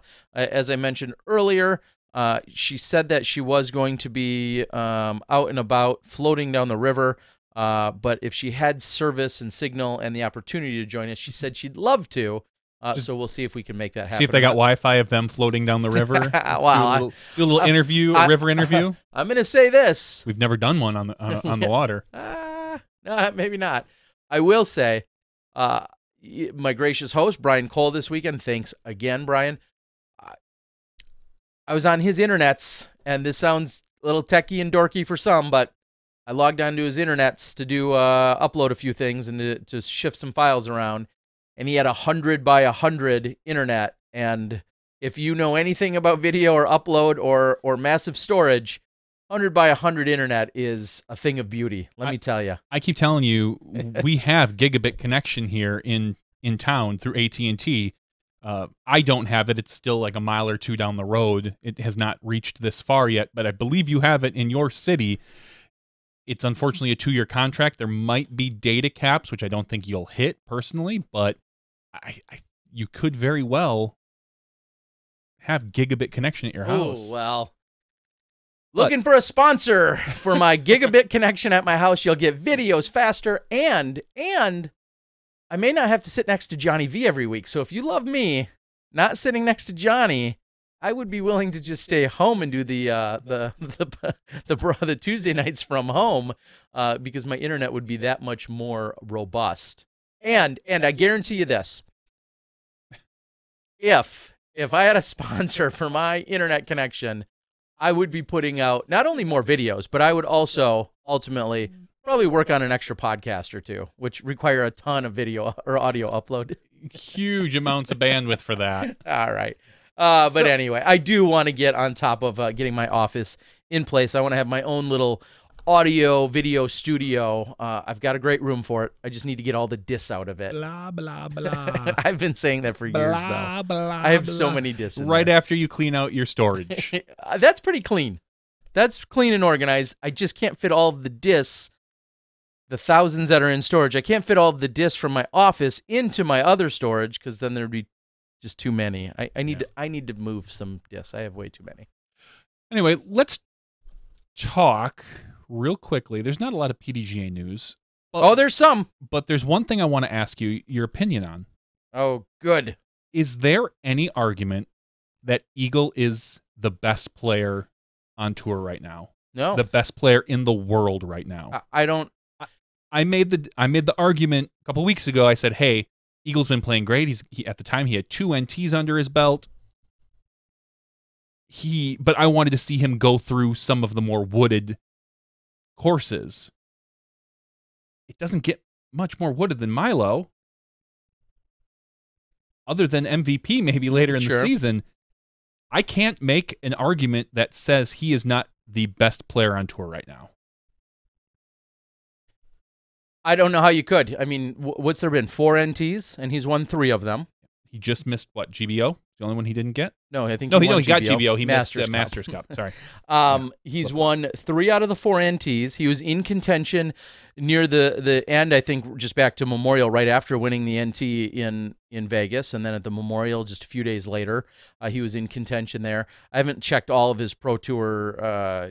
I can't name off every single placing, but clearly he is on another level that we're not that the Rickies and the Pauls are not keeping up with, and it'll be interesting to see if he continues to maintain this. I mean, most people, let's be very clear here. Most people at 3 NTs are ecstatic. That's a good solid year or 2 for them, 3 years, and many people never win an NT. I was gonna say, look at the past of the NTs. If it's not a Rick or Paul, we got mostly one-offs. Yeah. Eagle now has racked up 3 this year. Yeah, so it is very impressive what he's doing. He obviously is finding that balance of the grind of the tour, of the right amount of practice or not enough, whatever the case might be. Whatever he's doing seems to be spot on. Now, I'll be the first to admit, I didn't see him. I don't know if I saw him throw a shot this weekend because of where I was positioned. You know, the 2 women's rounds and then third card of MPO, both 3rd and 4th round.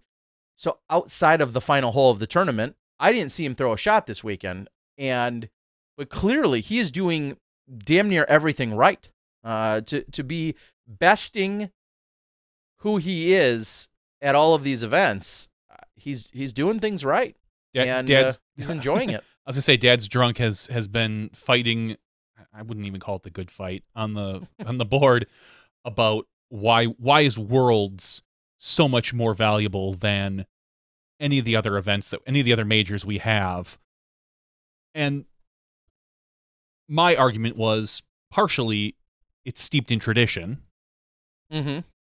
We add extra pressure to our world championships that we don't put on other majors.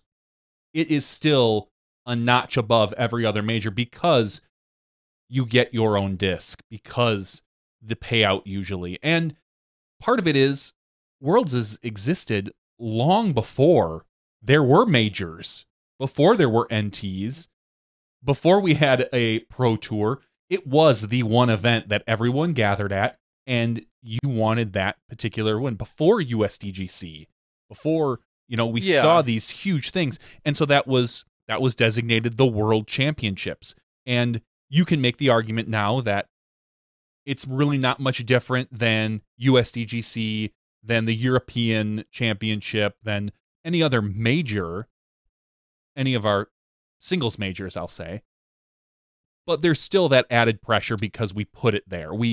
That is the one event, whether you like it or not, that everybody wants to get. Yeah, if of course, and that goes with saying, if you polled any disc golfer that's never won a Worlds or a Major, an NT or whatever, and if you polled a disc golfer and said, okay, what's the one title you would love to get that you would love to get before you die? If you could only get one title, every single one of them would say world champion. Of course. So, whether, again, I understand the argument, whether it's fair or not. Why is there so much more put on it?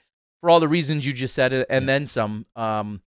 Is it that much different? Yeah. To put your name up there with the Nate Doss, the Ken Climo, the Paul Macbeth, to have it notched there, it's just one of those things. And to answer you, Ryan Pilcher, you asked, how many rounds is it this year? It's 5 rounds, and there's a lot of uniqueness to Worlds, more than normal. Yeah. Well, and traditionally, Worlds was like 6 to 8 rounds on 4 to 5 courses. It truly showed your ability as a golfer. Every type of shot was out there usually for Worlds. Now, in the past couple years, that has really been scaled down to the number of courses and now the number of rounds.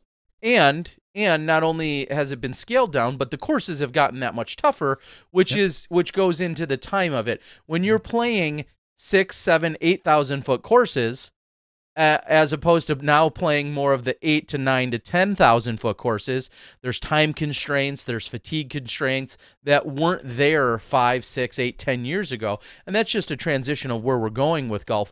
And I'll go ahead and say this now. Beaver State Fling might be, for someone like Nate Doss, who I'll not pick on, but I'll use it as an example. Beaver State Fling this year for Nate and Val will be the one event this entire year, and maybe some other players as well, the one event this year where they will play more than one round of golf in a day at a competitive level.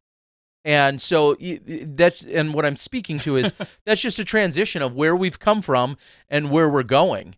And Beaver State Fling does it because those courses are a little bit more manageable and everybody loves them. And that may even transition out of that at some point. Well, and it's expensive to rent the park out for another day, I've heard. And I'm going to sound a little callous about this, but I was reading online because there was no... There's your first problem. No. There was no coverage yet of the first round from Joe Mez and CCDG that people were waiting for because they didn't cover first round. They went right to second round because first round things were getting sorted out. And for those guys to pump through 2 rounds in a night is virtually impossible with the number of people they have.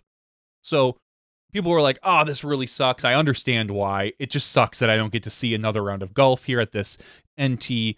Could we maybe make it 4 rounds? Or do we need more media crews? And there's this argument. And I just kind of said, well, I don't think we should necessarily adjust the event for the media. And people were saying, well, the pros would really like it if it was just one round per day. And I said, suck it up, Buttercup. This was the norm for many years. These courses aren't that grueling. They're tough. Sure. The fact that they need to play 2 rounds in a day, I have absolutely zero sympathy for them. Well, yeah. When it comes to this. And now, if you were talking really easy for you to say from your chair on Friday. Now, if you're talking 2 rounds at like a Blue Ribbon Pines, a USDGC, a Blue Valley, that would be so tough, and that would be hard. I would feel some sympathy for them, but 2 rounds at Milo, sure, it's doable. It's doable. It's just meh.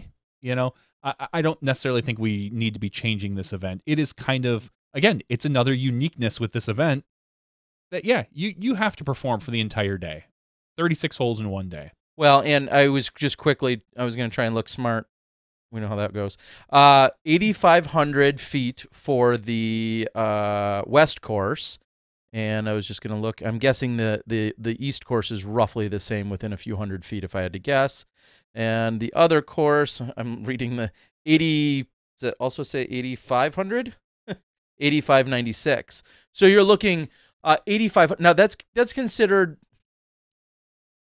Mi- 10 years ago, that was a lengthy course. It's a medium length course this day and age. Yeah, now it's a medium length course. So. I would say anything over 9,500 to 10,000 feet is considered a long course these days. Seth from Disc Golf Strong is out there. Seth, we might have to have you. I'm not going to call you like a fill-in tonight, but we might have you fill in and actually talk to you about a number of things. And you had just posted saying they are pro athletes. They don't need to increase the risk of injury, which I think brings up a whole nother set of questions that maybe we'll save for you.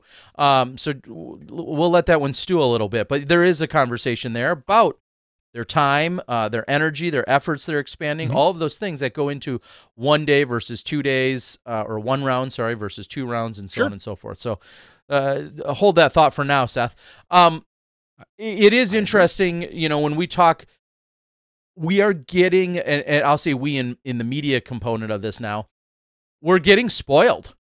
Having things like UDisc, having things like Live when available, having, of course, Jomez and CCDG and maybe a little bonus action of mine eventually sprinkled in. We're getting to a point where everybody just wants to continue to consume more and more and more. And the reality was, as we've kind of talked about, if you want next day coverage in this particular event case, it's essentially impossible because of that 2 rounds that open up the tournament. And going along with a little bit of the theory and logic there could be a featured card, which they didn't have. There could be featured card sets, but there's no official storyline other than a random group. I mean, you could go out and clearly follow 4 seemingly good players, and they could all shoot terrible, but there's nothing else on that line. There's not a story that has officially developed yet. So that's why it makes way more sense to come in with the second round, to film that, to get that out, the third round and the fourth round, so on and so forth. So that's, again, some of the logic. And that's why I had openly said I was going to go out there. I wanted to get what I kept calling bonus footage, but without that timeline. And I think hopefully you guys will enjoy. I'll have footage hopefully rolling out throughout the next 3 or 4 days, and that will fill a little bit of that gap as this week unfolds, that now you can go back and you've got even more stuff to watch because the next day stuff's been all out and consumed. So that's some of the logic behind all of that. Speaking of media, I think it's worth noting the side conversation that's taking place on our board here tonight. Until then, I had kind of forgotten about it. It seemed like there was a little hubbub this weekend about a few of the Instagram posts that went out, and I guess we'll say the PDGA Instagram account was challenged by the framing of a particular throw made by one Katrina Allen. It looked like it showed her butt. I mean, there's no point dancing around it. That was the issue, that people said it seemed like a poorly framed shot because it showed her from about, I would say, the ribs down from the back while she was teeing off. And it seemed clearly not intentional. Yes. Let's just be very clear about that. It was, and I'll say this. We have been guilty of a very similar issue at SmashBoxx. One of our first cameramen, Joe Height, one of his cool shots, what he liked to do was when they were putting out, he would get low to the ground and shoot up at the player as they were throwing. Which can make for a really cool looking shot. Really cool looking shot, especially for the guys. When you put a woman there in front of it, right away, you see the board. It could be off-putting. It could be off-putting. You see the board light up and you think, probably not the best decision. Was he thinking that? No, he was looking for a really cool angle. I don't know what the PDGA Instagram was looking for. Probably something similar, just a different angle than your typical over the shoulder from the back. It happened, and here's where I'm going to speculate slightly. First of all, before I even speculate, one, it wasn't me. I don't have control of the PDGA Instagram account for starters. They wouldn't give us control. They wouldn't give us control. That'd be stupid. So first and foremost, it absolutely wasn't me. Some dickbag out there was like, "Oh, that totally looks like Terry Miller is out there filming the women this weekend, and I've always thought he was kind of a creeper, so this puts that to rest." Well, if I had your name in front of me, I'd call it out, but no, it wasn't me. You jerkwagon. And second of all, here's what I've experienced in that obviously Instagram has a certain size and frame rate. I have practiced, and I haven't done it enough to know, I sometimes want to film on my native camera on my native camera on my phone. When you, and this is what I think happened, when you film on your native camera on your phone, it's got a certain frame rate and a certain size. When you then say, hey, I want to take that video from my gallery and put it into my Instagram feed, it chops it. It chops it at a certain spot. So I think what happened was it was natively shot. Probably horizontal. Well, it could have been vertical, but still, there's still an alignment thing. Oh, so okay. when I'm shooting something, I always try and keep everything center because Instagram seems to take center of both height and width. And so that's how it all happened. And it is my guess. Whoever was running the PDGA Instagram, probably Steve Hill or probably Steve Hill, I'm guessing, at the time. I know he was out there working this weekend. Or maybe a Michael Downs. None of them have ill intentions or are sexist pigs or anything of that nature. It was likely just a framing. They grabbed it from the gallery, and then when they put it in, and everybody decided to lose their minds over it. So that's my speculation as to what happened. No, it wasn't me. And I don't want to say get over it. It's a concern. It's a valid concern. But also, at the same time, just know that it may have been a slight misstep, but it certainly wasn't intentional. No matter who did it within the PDGA, they would never do something like that intentionally whatsoever. So that's what I think we can say about all of that. So thank you. I know some people very adamantly said, no, that absolutely wasn't Terry. And I'll be the first to say, if I ever did, I'll say, make a post or have a video or something like that, same thing. It would never be with ill will or poor intentions. It may be an artistic choice that, falls on the wrong side of what somebody does or doesn't like. I could make that mistake on any given day. I absolutely could, and maybe will someday. But I think anyone that knows the PDGA or myself, there's a lot to be said here about intention as well. And if it was... Sometimes you miss the mark, though. Correct. If it became a pattern is when we would need to have a discussion or something would need to happen. If it's a one-time thing, you kind of just chalk it up as something happened. It wasn't intentional, whatever. Cool One is asking for links. If you go to the PDGA Instagram, I believe it's out there. So just look up PDGA and Instagram. I don't have links available, so... and plus, this is mainly an audio podcast. So yes. And speaking of Instagram, our first guest of the night, Dynamite Vichy, he wanted to go all in on it. He has now posted out on Facebook asking Drew Gibson directly, is someone he says, settle an argument. Who manages your social media /Instagram? And Drew just says what, but has yet to answer. So I'll be interested to see. We may get to the bottom of this by the end of the podcast. And if Drew tells us he's doing it 100%, so be it. I believe it's him. I don't. It's funny. The fact that he hasn't answered it directly even further makes me... I think he's just confused. You're like, what do you mean? Okay, that's fine. All right. Steve Rico's out there. He's trolling us as well. We love you, Stevie. All right. I think that was that was one of the big things that we saw, and to not to harp on it too much more, for what it's worth, there is a challenge in both men and women in filming our sport in the fact that if somebody wants to twist the actual the play or the intention, it can kind of easily be done. We're by nature, the disc golf community has spoken that by and large, if there is one angle or one shot to be given, it seems like over the left shoulder specifically, or the non-throwing shoulder, over the non-throwing shoulder from behind seems to be the most preferred viewing angle because people want to see where they're throwing and what line they're trying to hit. I personally love straight on angles where you're seeing their facial expressions and the disc is coming at you. That's catch cam, as some of us would refer to it as.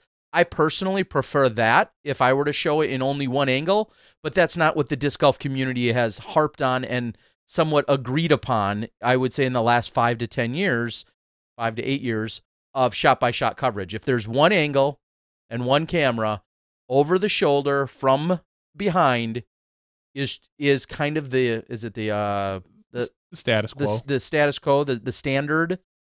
And by nature, you're going to get people's backsides, men and women, a lot.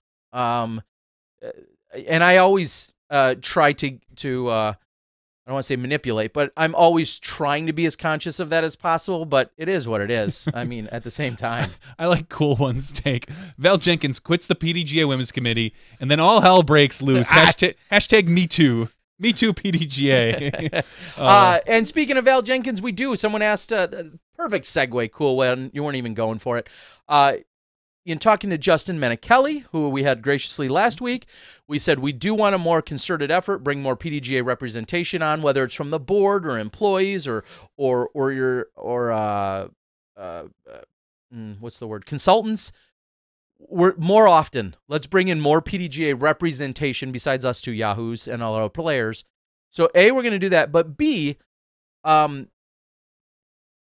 specifically, Elaine King is another name that instantly gets thrown out as a great representative and board member to have join us. I talked to Elaine just this weekend. She has officially transitioned and accepted a sponsorship with MVP, so congratulations to her and MVP Bravo. on that. She had some other things about how she's adjusting and getting used to all the plastic. But Elaine had said, I said, hey, you're an obvious natural to have on for lots of different reasons, but specifically PDGA board stuff. And I said, so if you've got a topic or an agenda item, let's get to it. And she said, yeah, I think one of the most logical things to discuss, maybe in a few weeks or so, once I get my ducks in a row, is talking about filling the void or the vacancy that is Val Jenkins of the Women's Committee. So I guess that was a long-winded way to say we'll hopefully have Elaine on soon, and we'll probably have a little bit of a women's committee vibe and feel in conversation about who that person could be or people could be and how they need to apply and what they can do. Oakley dokley. Let's move on. Do you have any other PDGA news or notes? I think I got in my inbox. If you're a current PDGA member, you should have gotten a ballot or not two. A ballot. No? What was it? You got an email saying there will be a ballot coming. Oh! I believe July 1st, I think is what the email said. I looked over it yesterday and I was looking for a ballot as well. I was like, okay, cool, oh wait. They're just telling me a ballot is coming. Okay. So, but yes, be on the lookout for that. Be on the lookout. Don't vote until we tell you who to vote for. Right? Yes. That's how this works? Yes. If you want us to tell the people who to vote for, you can slick our palms. Just saying. There's some big fat dollar bills to be made. Or not. Sorry, I'm specifically writing on Drew Gibson's account because I want to know by podcast end if I was dead right or dead wrong. We'll see. I'm guessing dead wrong. That's fine. I'm just guessing. You and Dana. I'm siding with Dana here. That's fine. I could be completely wrong. Yeah. I'm not afraid to admit it. All right. I have again. Let's see. Beaver State Fling. Was there anything else that you took of? Real quick, I'll say shout out Joe Revere on the master side. I saw that he took, and I'm just going off what I remember seeing on the podium. Joe Revere on the master side, and Jim Oates out of California taking it down on the grandmaster side. Men's grandmasters. That's what I believe I saw. Oh, and, the closest response we've got is Drew saying Terry is uneducated on this subject. I believe he still isn't denying it. That's true. He hasn't denied it. I'll give you that. All right. All right, Johnny, do you have anything else that... before I went on a random tangent, the other couple things regarding Worlds this year, 5 rounds as opposed to 4, and it's taking place in September. I don't think that's ever happened before. It's never taken place in September. So those are 2 really unique factors, in my opinion, to Worlds. And it's kind of... I don't remember the last time it ended on a Sunday. That is very strange. And it's the main reason for that is because they wanted to have it 5 rounds instead of 4. and they wanted to start it a day later than what's been kind of traditional recently and starting it on a Tuesday. They've started it on a Wednesday due to Labor Day. So that's kind of the reason why it's shifted. But so there's a lot of unique things going on in relation to it, besides the fact that it's going to be awesome at this very amazing facility that's Smuggler's Notch. But that's just an awesome venue. So, as Chris Young would say, they're all clamoring. They want Katrina, don't they? Yeah, I've texted her, and we're at the mercy of her possibly. At best case, we'll probably have her on for the after show. And that's not totally ruled out either. She is 2 hours behind us. Anything out for the after show. That's good. I don't know if we have anything else that we need to worry about then. I don't believe we do. Okay. Well, let me check my notes. We covered. I actually write those once in a while. I did not today. I normally do keep some notes. We got Dave in, gave away our Zucca cart. Not ours, but next gen's gen Zucca cart. We got to talk with Dynamite. We covered Beaver State Fling. We covered Kansas City Wide Open. I think we got it all. All that we needed to get for now. You're going to see coverage from me rolling out throughout the week. Again, guest commentators hopefully will be recording as early as tonight or tomorrow. And we'll have the first 2 rounds of the women's, and then action, and then I ended up covering MPO third card, and I'll make the explanation here and now. I covered third card both rounds, both third and fourth round. Third card during Saturday. A couple guys that I know I'm very familiar with, but haven't seen enough of lately. Like Nate Doss, Josh Anthon. I just haven't seen them. And obviously things were really tight. So second card scores were very similar to third card scores in both days. So it was kind of a coin toss. Anybody could have had a great round or really stood out or something.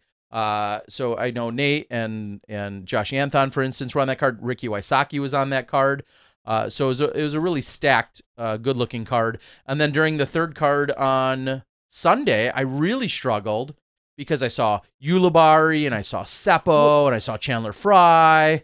I was going to say, we can talk about this in the after show, how, your wonderful ability to be an anchor on a card. Okay, well, we can do that too. I just wanted to put it out there because I know someone's going to say, well, why weren't, and people clamored, why weren't you on Chase Card? Give you a little of the inside scoop as to why. But nonetheless, we do appreciate you guys joining us here tonight for podcast 199. Lots of people asked me if anything was going to happen on 200. I said, I don't think so. I don't think so. So we'll be able to see you next week. So for Johnny V and myself, Terry Miller, the Disc Golf Guy, again, podcast 199. Thank you to all of our supporters, Smashies, Patreon, all of the above. We'll see you in the after show when you step inside the Smashbox. Thank you to our $2 and above patrons. Your name is listed below in the credits. If you are interested in being listed as a producer in the SmashBoxxTV credits and supporting this and other fine podcasts, please visit patreon.com/SmashBoxxTV.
Hello, everyone, and welcome back to the SmashBoxxTV podcast 199 After Show.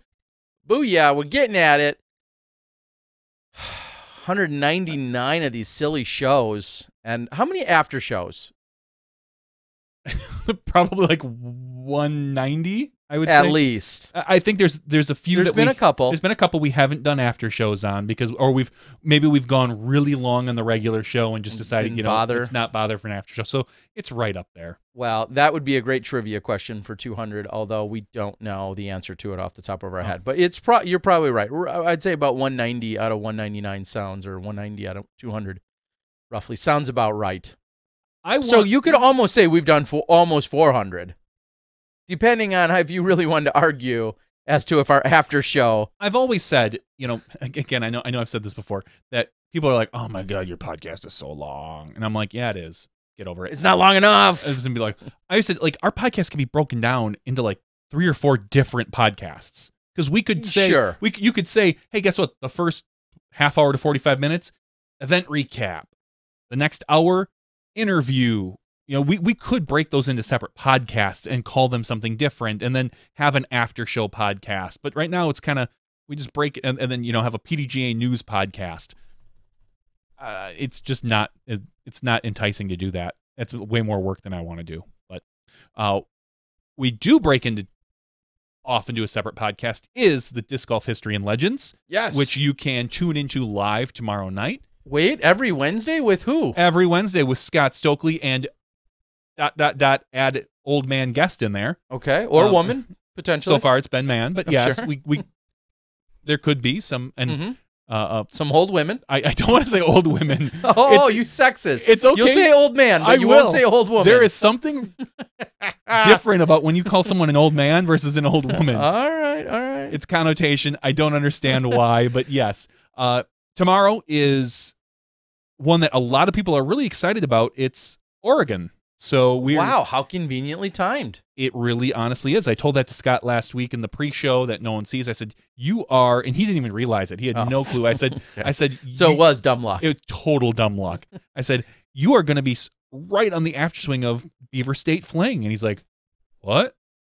And I'm like, Beaver State Fling, arguably, and obviously he knows the event. I said, one of the biggest events of the year. And he's like, oh yeah.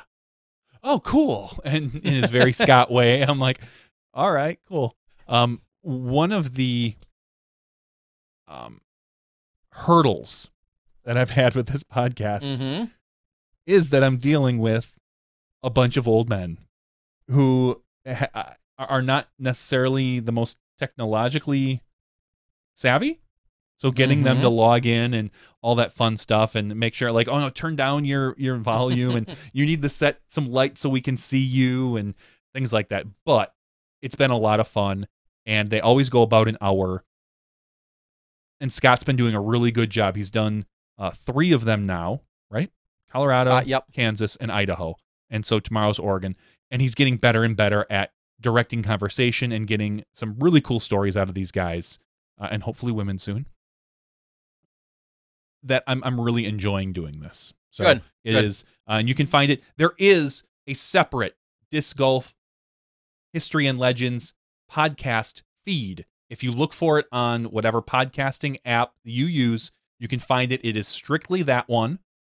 If you don't want the Smashbox stuff, I'm going to continue to put it out on Smashbox for a while. I don't know for how long, a couple more weeks maybe. But please, if you like it, go subscribe to that separate feed so that you can get it there. Because at some point I probably will cut it off of the Smashbox feed because it is, I have to pay extra every month in order to host more podcast space, so to speak, more drives. I'm an IT guy and I'm drawing blanks. More hard drive space with our provider. So ultimately, I'm going to end up pulling that out. I'll lower our bill by like $10 or $15 a month, and it'll only be there, and we'll have 2 separate feeds. So please, if you're interested, go subscribe. It's been pretty cool. And again, you said tomorrow's Oregon. Do you know exactly who it is? You don't know the guests off the top of your head, do you? I don't know the guests. Okay. I'll say this. Most of the guests I've never heard of. Which Jeff Hungerford was on just 2 weeks ago. So with the exception of him. With the exception of Jeff, I really haven't known some of the guys that Scott has reached out to and gotten a hold of. So a lot of these stories are new to me. You know, I think at some point he's going to get. It's funny because all these people are like, "You need to do Texas and you need to do this," and he's going to get to them all. The whole point is to have what he wants is a 60 episode history. And him and I were talking, and we are saying, if he does this, it's going to be a little over a year. Arguably, this would be the most comprehensive sports history of all time, of any sport.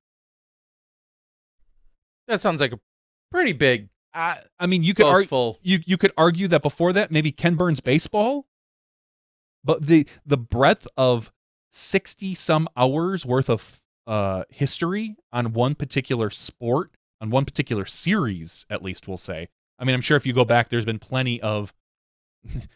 thousands of hours of just Michael Jordan history, and thousands of hours of Packers history. But ultimately, as a series, this could be one of the most comprehensive sports history stories in ever. So it's kind of an interesting way to look at it. And I'm not trying to downplay that it's not awesome and that this archive won't be huge or amazing. I think that sounds a little. It is a little big to say it's the most of all sports. I think there's been hundreds of millions maybe of hours of video. There have been, but not as one series, not as one complete segment. Like ESPN 30 for 30. Like at one point, I watched all of. How many 30 for 30s are there? 30? I don't know, but obviously each of those cover a different subject. I've watched the original Ken Burns baseball in its entirety twice. Okay. And I haven't watched it for probably 15 years, but that was one of my favorite documentaries growing up. I loved the history of baseball in general, and I think it's kind of cool putting all these things together that Scott's doing, and I'm really excited. He keeps thanking us profusely and asking like, how can I repay you? And I'm like, I don't know, Scott. Just keep doing Just good work. Keep doing good work, and let's get this stuff down. Okay. I think I saw there's 156, and you're right, covering different sports. Currently 156 30 for 30s as that's ongoing right now. Interesting. All right. So if you're paying attention during the regular show, a question was posed. I genuinely was curious to know if Drew Gibson, who's been on a little bit of a tear lately on the course, if he has in fact been the author of his own Instagram post. I felt like they've been taking on a little bit different tone over the last few weeks, like different enough that it was distinguishable to me anyway. And the debate raged on Facebook, and Drew has said, I shall quote it, Drew says, I post every single one of my posts, LOL.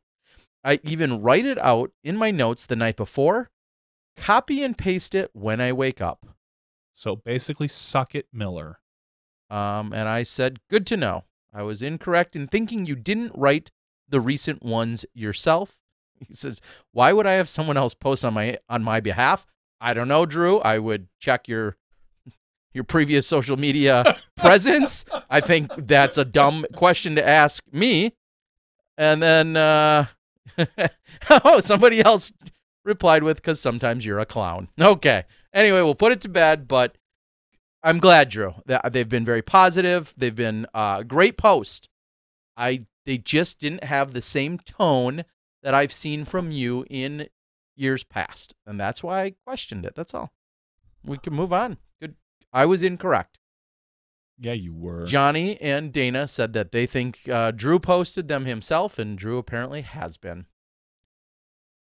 I'm not going to claim any other shenanigans. Okay. All right. So this is the after show, if you haven't been able to tell. Anything and everything goes. Sometimes we talk about disc golf. Lots of times we don't. And sometimes it's everything in between disc golf and the rest of the world and or life going on around us. One quick note for myself personally. I was treated, I guess would be a good word. Someone had offered some Cubs Brewers tickets. For those that don't know, I'm a Cubs fan. I've been a Cubs fan all my life. I'm not diehard. I couldn't tell you every single batting average of every person in their lineup or anything crazy like that. But I've been a Cubs fan all my life. Like most Cubs fans. And somebody posted a sign last night like, oh, where were all you Cubs fans before 2015? I'm like thinking, I don't know, selling out Wrigley every effing game for the last 30 years? No, but there has been a concentrated movement in them coming up to Miller Park since they've been Miller Park opened? Since they've been a better team. But ultimately, it's not like it's a huge amount. I'm not going to ever argue about Cubs fandom because you could, it's a lot like Packer fandom. Correct. So. In that even when the Packers sucked in the 80s, yep. The Lambeau Field was selling out, and it was a big deal, and Hands it still is. And anyway, so I went to the game last night. Took Tom Big Daddy Jenkins, PDGA 9582. Tom's been like a mentor, or has been a mentor, and I was gonna say a second father figure for many years. And he got the nickname because when I was at the ripe old age of 16, Tom took me and two other buddies to our first world championships in Augusta, Georgia in 1996. Maybe I was 17. And he was our legal guardian for the week. So since then, he's been dubbed Tom Daddy Jenkins, and no relation to Avery or Val Jenkins. Although Avery did post on my Instagram when he saw the picture from last night. He's like, oh, there's Papa Bear, or whatever he called him. Papa Jenkins. So good times last night. Went into 11 innings, and the Cubs ultimately pulled it out with an 11th inning heroics and a five runs in the 11th, on the top of the 11th, to pull it out. So it was a fun game to be had, and the Brewers squared things up this evening, and they just completed the game beating the Cubs 4-0. So that's about as much sports as you'll ever hear from me. I was going to say, I was talking to Terry when he walked in the basement. If you get a chance, see if you can find the highlight. I think it was in the 4th or 5th inning of the pickle that the Brewers got in and got out of through the Cubs. It's kind of an amazing heads up play. It was really kind of cool watching the Cubs mess up a pickle, getting someone a pickle, but in general the heads up play that I believe it was Kane that was running from first to second. He was able to make it work out for the Brewers in their favor, which then ended up driving in 2 runs. So. Someone privately messaged me saying they totally agree with my sentiments about Drew's posts. So I'm not crazy. You're not crazy, but as I said, winning, everything's better when you're winning, and there's less reason to be Drewish. Yeah. All right, we'll move on. As he has been in the past, but I'm happy for him. All right, let's interact with the board to see what we find. We won't get too political, but I see someone said, how about Dennis Rodman for Nobel Peace Prize? Obviously in reference to that guy. Donald Trump meeting with Mr. Kim Jong-un. Yesterday was that now, technically? Whatever. We'll move on from that, but it's certainly interesting. Yeah, to me, the interesting part is Dennis Rodman of that. He's on CNN crying while he's wearing a MAGA hat and a shirt that says Potcoin, which is like a digital coin like Bitcoin meant for selling weed or buying weed. That guy, the worm. What an oddball. We won't bother getting political. It's this this isn't a political thing. This is just Dennis Rodman. I know. All right. Disc Golf Nerd, thank you, of course, for your review that you did in the regular part of the show. We certainly appreciate it, the Sarek. And for those that don't know, we also caught up with Dave Feldberg. Go back and listen to that. I would love, and I don't think there's no way for us to ever know this. Would anybody be crazy enough, maybe you guys could chime in, would anybody be crazy enough to just listen to our after show but not a regular show?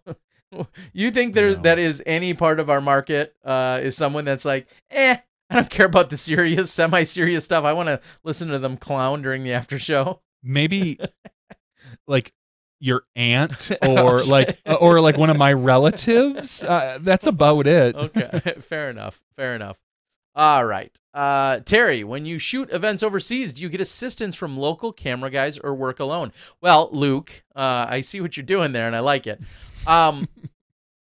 Luke and I have talked a little bit about Australia, and I've only been overseas a couple times for the purpose of filming. I think really specifically once when I worked with the amazing crew over in Norway in 2013.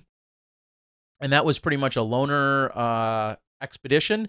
If there are people and connections and I'm sure way more qualified, helpful, creative, genius people than myself over there, and there's a way for me to collaborate or us to all work together, I think that logistically makes 100 times more sense. I know a gentleman from Wisconsin here locally is talking about trying to join me for a trip if I find myself over in Australia later in the year. But he's not really, he can hold a monopod, but he's not out to do filming or editing so much. So if there's a way we can talk about that, and that's actually a great question. I would say that generically anywhere and everywhere. This weekend at Beaver State Fling, I didn't do a real good job of making a call out, but if I'm traveling somewhere like I did I think of Throw Down the Mountain a few months ago, and a local gentleman, Jeff, was able to step in and help out. If I'm ever traveling somewhere and you know that I'm going to that area and you or your buddy or your buddy's grandpa or somebody can work a camera, I've got a high quality, fully charged, fully ready to go, identical camera to the one I use. And if there's a way for somebody to help out and be part of, a catch cam or a reaction cam, I certainly am open to that idea. So that's just a very blanketing, generic statement that if you're local to an area that I'm going to, or you know somebody that would be of assistance that wants to help me, whether it's in editing or filming or both, I'm definitely all for that. Not a problem. If that hopefully answers your question. Was it last week after our show? I think maybe it was last week already. Yeah, I did it Tuesday. Never mind. I gave away some more baskets on my podcast or my giveaways. Many of the Smashbox moments do occur during the after show. We've had some crazy ones. There's been a few things that have been said, a couple things that have been done, a couple catchphrases that have been coined in the after show. Yes. Matt Pipke asks, what happened to the Japan Open? Will it happen again? I wouldn't hold your breath. It may or may not happen again. I've heard that Kozo Shimbo and some others over in Japan just may not be in the position that they were to pull off that event. It went from being every other year to then it was potentially going to go to every third year. And then it's a very, very, very expensive model in what they had going. And therefore, we may or may not see anyone pick up the reins and run with it. If they do, it may not be to the same scale. It could be larger. It could be another situation. But I'm just going to say I am very, very blessed to have been there in 2008 and 2010, and because it may or may not happen again. Jeremy Stewart says, I'd love to help you next year at Throw Down the Mountain. All right. We should talk about that as it gets closer. Brett says, my freshman college roommate, both of us played baseball, son was drafted by the Cubs last week. He's battled cancer for quite some time. Google Pearson Gibbous, Chicago Cubs to find the article. All right, Brett, I know you're also a big Cubs fan. Got to keep my money saved for September. Yes, you do. No IPAs for me tonight. Drinking Yinglings. Alexis, good. Fukushima, no. Terry, you previously stated BSF has poor cell signal, yet all coverage seemed no issues. True? As I think maybe he means any sort of like Instagram or something like that. There was some Facebook going on, some Facebook Live. I know Tina Stenitis during round 1 was able to go live for a number of holes. I don't know what carrier she uses. And B, there are some decent segments and pockets within that park and that course that have decent or adequate cell signal, but not enough to sustain a full broadcast. And then I'll follow that up and say, logistically from our side, for instance, the PDGA has stated I'll say directly to us this year, live coverage of the national tour events is not a priority. I was going to say prioritized. It's not a priority right now within the PDGA scope and scale and budget. And they were very clear with us right off the bat, right up front in the beginning of the year, which is just great for planning purposes. I don't begrudge anyone. We're not mad about it. Again, a number of them can't even have it even if they wanted to, being Masters Cup and Beaver State. That's, two, and then the Hall of Fame Classic. So there's 3 out of your 5 national tours that can't have it even if they wanted it. And then you're talking about GBO, where Dynamic Disc supports the live coverage almost exclusively. And then you're talking about Delaware this year, and we're not sure of the signal there in the first place. So 3 out of the 5 can't have it. One pays for it themselves, and then the other one's kind of an unknown. So I guess there's kind of your full inside scoop as to what that happens. And conversely, Steve Dodge, for instance, on the Pro Tour side of things, he believes hardcore, for better or worse, in believing in me and Johnny, but he believes hardcore that live is absolutely crucial, and he puts a high priority on having both post-production and live coverage.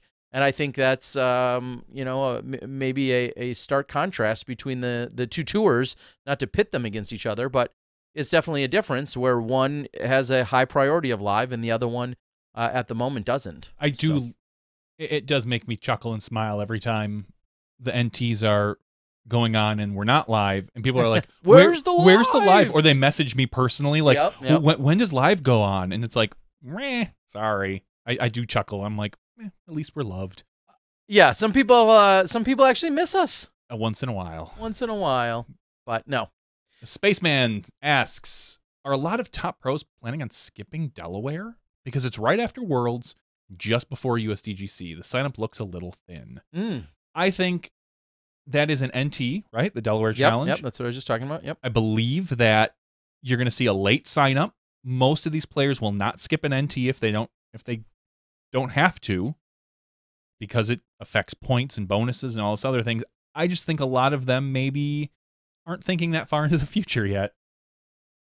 Yes, I concur. And some of them, I will say, depending on the exact, if it's the very next weekend, which it makes sense, Worlds probably ends on like the 9th-ish, somewhere around there, 9th, 10th, 11th, something like that. And with it being the very next weekend, you will absolutely find a number of players that will say, no, I'm good. Yeah. I'll just skip it. Whether they played well at Worlds or didn't, it depends on maybe how fresh they are to the tour or the touring scene. You will find some very notable participants will skip Delaware. It does make sense logistically when and where it is, but there is a post-Worlds burnout, and with Worlds ending on Sunday, Delaware is probably a Friday, Saturday, Sunday event. I think it's just one course, so that's an advantage that they may just have to learn that one course or know it, which is one of the most brutal and challenging courses they'll see all year long over at Iron Hill. You're going to find some people that are going to outright skip it. You will find that. So you might be onto something that it's a little slow. It'll pick up, but it's not going to have as strong of a field as, say, the Beaver State Fling just had. I can all but guarantee that for sure. Don Jalapeno, it was nice meeting you, buddy. You said thank you. It was nice meeting you this weekend and buying one of your stamp discs and for me signing it. No, thank you. Thank you for the support. And I'm going to rattle them off quickly again. One gentleman handed me some money and said thank you for what you do with your videos.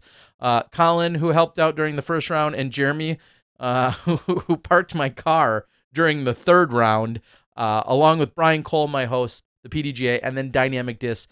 Guys, the video coverage this weekend was largely supported by Dynamic Disc, so make sure you thank them for all 4 of those rounds. Would you say this past weekend you looked like a clown? No. Getting out of a tiny smart car with your big red hair. I don't know about big red hair. It's bigger than it used to be. Do you believe people were laughing at you? Yes. In I front know. of you and behind your back. Don Smith took a picture, find it on Snapchat probably. Don Smith laughed at me. Jeremy Coling laughed at me. Madison Walker laughed at me. Yes, there were definitely people laughing at me. I opted for, here's my plug, please find my code, which I haven't posted. I opted for Turo this weekend. What's Turo, you ask? It's like the Airbnb of cars. So rather than paying the ridiculous fees and prices that were at the PDX at the airport, you go out to Turo, Turo, and you basically go through and you search by time and date and everything else and what you're looking for, and you find people that are offering up their personal cars. Some people have gotten in, made it an enterprise and have a whole fleet of cars, but for the most part, you're offering up a personal car. And you say to someone, hey, I've got a 2017 smart car. I've got a 2017 Camry. I've got a Porsche. Whatever it is, they then put a price on it per day, and then they work with you whether or not they'll pick you up at an airport or they'll leave it somewhere, and then there's sometimes additional fees or not. There's all sorts of stipulations. But you're renting a car from a person all through an app. And there's, of course, insurances that can be bought and are implied or aren't and whatever. And when it was all said and done, you look like my best option for being money conscious, disc golf rich, disc golf dollars here, I rented a smart car, which I've never stepped inside or even been that close to in the past. They're small. They are so tiny, yet you would be absolutely comfortable in sitting in one. Correct. You yourself at 6'6", yes, they're absolutely huge in terms of space inside as a driver. Yes, the driver and passenger have plenty of leg room, decent headroom. Obviously, there's no back seat. Correct. There's a hatch. There's a hatch you can put things. Which I take pride in them telling me that is the largest suitcase and the most luggage they've ever had in their car. So no surprise. It's correct. I just got a chuckle out of it when I saw a picture of your car, and I said, Terry's going to be getting out of that, and you're going to be laughed at. They're all going to laugh at you. Yes, it was. As asked on the board, my base rate was $32 a day. The going prices for an economy car at the airport, at Portland's airport, was $71 a day, plus all their ridiculous fees and taxes. So at $32 a day is when I found the smart car. Funny story, Roxanne, and I think it's Tom, Roxanne, they picked me up from the airport. They brought me about a mile away to a local gas station because you can't do the exchange at the airport, which makes sense. They brought me to the gas station. I signed off just like you would. I kind of inspected the car, wrote if any scratches were on it. They had a really nice form. They made it super easy and convenient. And they gave me a couple quick tips about, the car itself, which is funny because I think as he said, it has a clutchless clutchless manual. And I'm like, yeah, I think they call that automatic. But it was, so they ran through all that stuff. They, told me the ins and outs. One thing you are supposed to do is wash it and clean it. So you're basically supposed to return it as good as you got it, unlike a rental, which some people will trash. We went through all of those details. It ended up being 37 miles to the gallon is ultimately what I put into it. I think it has an 8-gallon tank. It does take premium only. 37 miles to the gallon, which I got to say, I felt like was actually pretty good because when you go out to Milo and back from downtown Portland, lots of hills, lots of curves. I'm guessing you get 40 plus on flat ground and or relatively flat terrain. So 37 miles to the gallon I got. They made it easy, and as they were checking, we were doing the exchange. We finally got around to what I was doing here, why I had so much luggage. Said I film disc golf. I think I may have said frisbee golf at the time. They're like, we live right, like touching adjacent to Pier Park. Oh, and they go out and play disc golf. That's very nice. I didn't know that. You didn't share couple that. In their 70s, and they go out and play disc golf. So it was pretty funny. And I said, yep, big tournament this weekend. I'll be filming. So when they met me on Sunday night before I caught my red eye, they sit down with me, and Roxanne says, "You're the first celebrity we've ever had." I'm like, I'm not a celebrity, but thank you. And she's like, I looked you up. I looked up your YouTube. And I'm like, all right, okay. And so we continue to have a conversation about disc golf in Portland and of course, nothing but great things. So Roxanne, I highly recommend their services in Portland. I would love to use them again next year. But the smart car, it served me well. So the quick story to that also is Saturday, because of my venture from Portland out and thinking about the 12:30 lead card, and then I was really going to get the 12:10 third card, and I managed my time poorly. Let me say that. I got out to the course. You drive into Milo. I was going down the mile and a half driveway that brings you into the base of the course, and I was just driving down the road, and I was running way behind. And then parking's a nightmare there because there's so many people, and it's kind of limited parking. And there was a guy walking down the long path that brought you from like the campground parking way out in some place I've never even been. And I pulled up next to him in my smart car, and I rolled down the window. I said, "Hey, are you going to watch the golf?" Because this is a massive park. You could be doing anything, but it made sense. And he's like, "Yeah." I said, "Cool, get in the car." Like, he just like blindly. Some creepy guy in his smart car. Overweight guy in a little car says, "Get in the car." He jumps in. And I say, "I need you to do me a really big favor. Can you please just park this car?" Roxanne, if you're listening, you didn't hear the story. I said, "Can you please just park this car? Please." I said, "I'm running late. I want to get this card. They're about to go off." And he said, yeah, no problem. I said, "Just park it anywhere. I don't care. Just park it, and I'll catch up with you and grab the key. I would really appreciate it."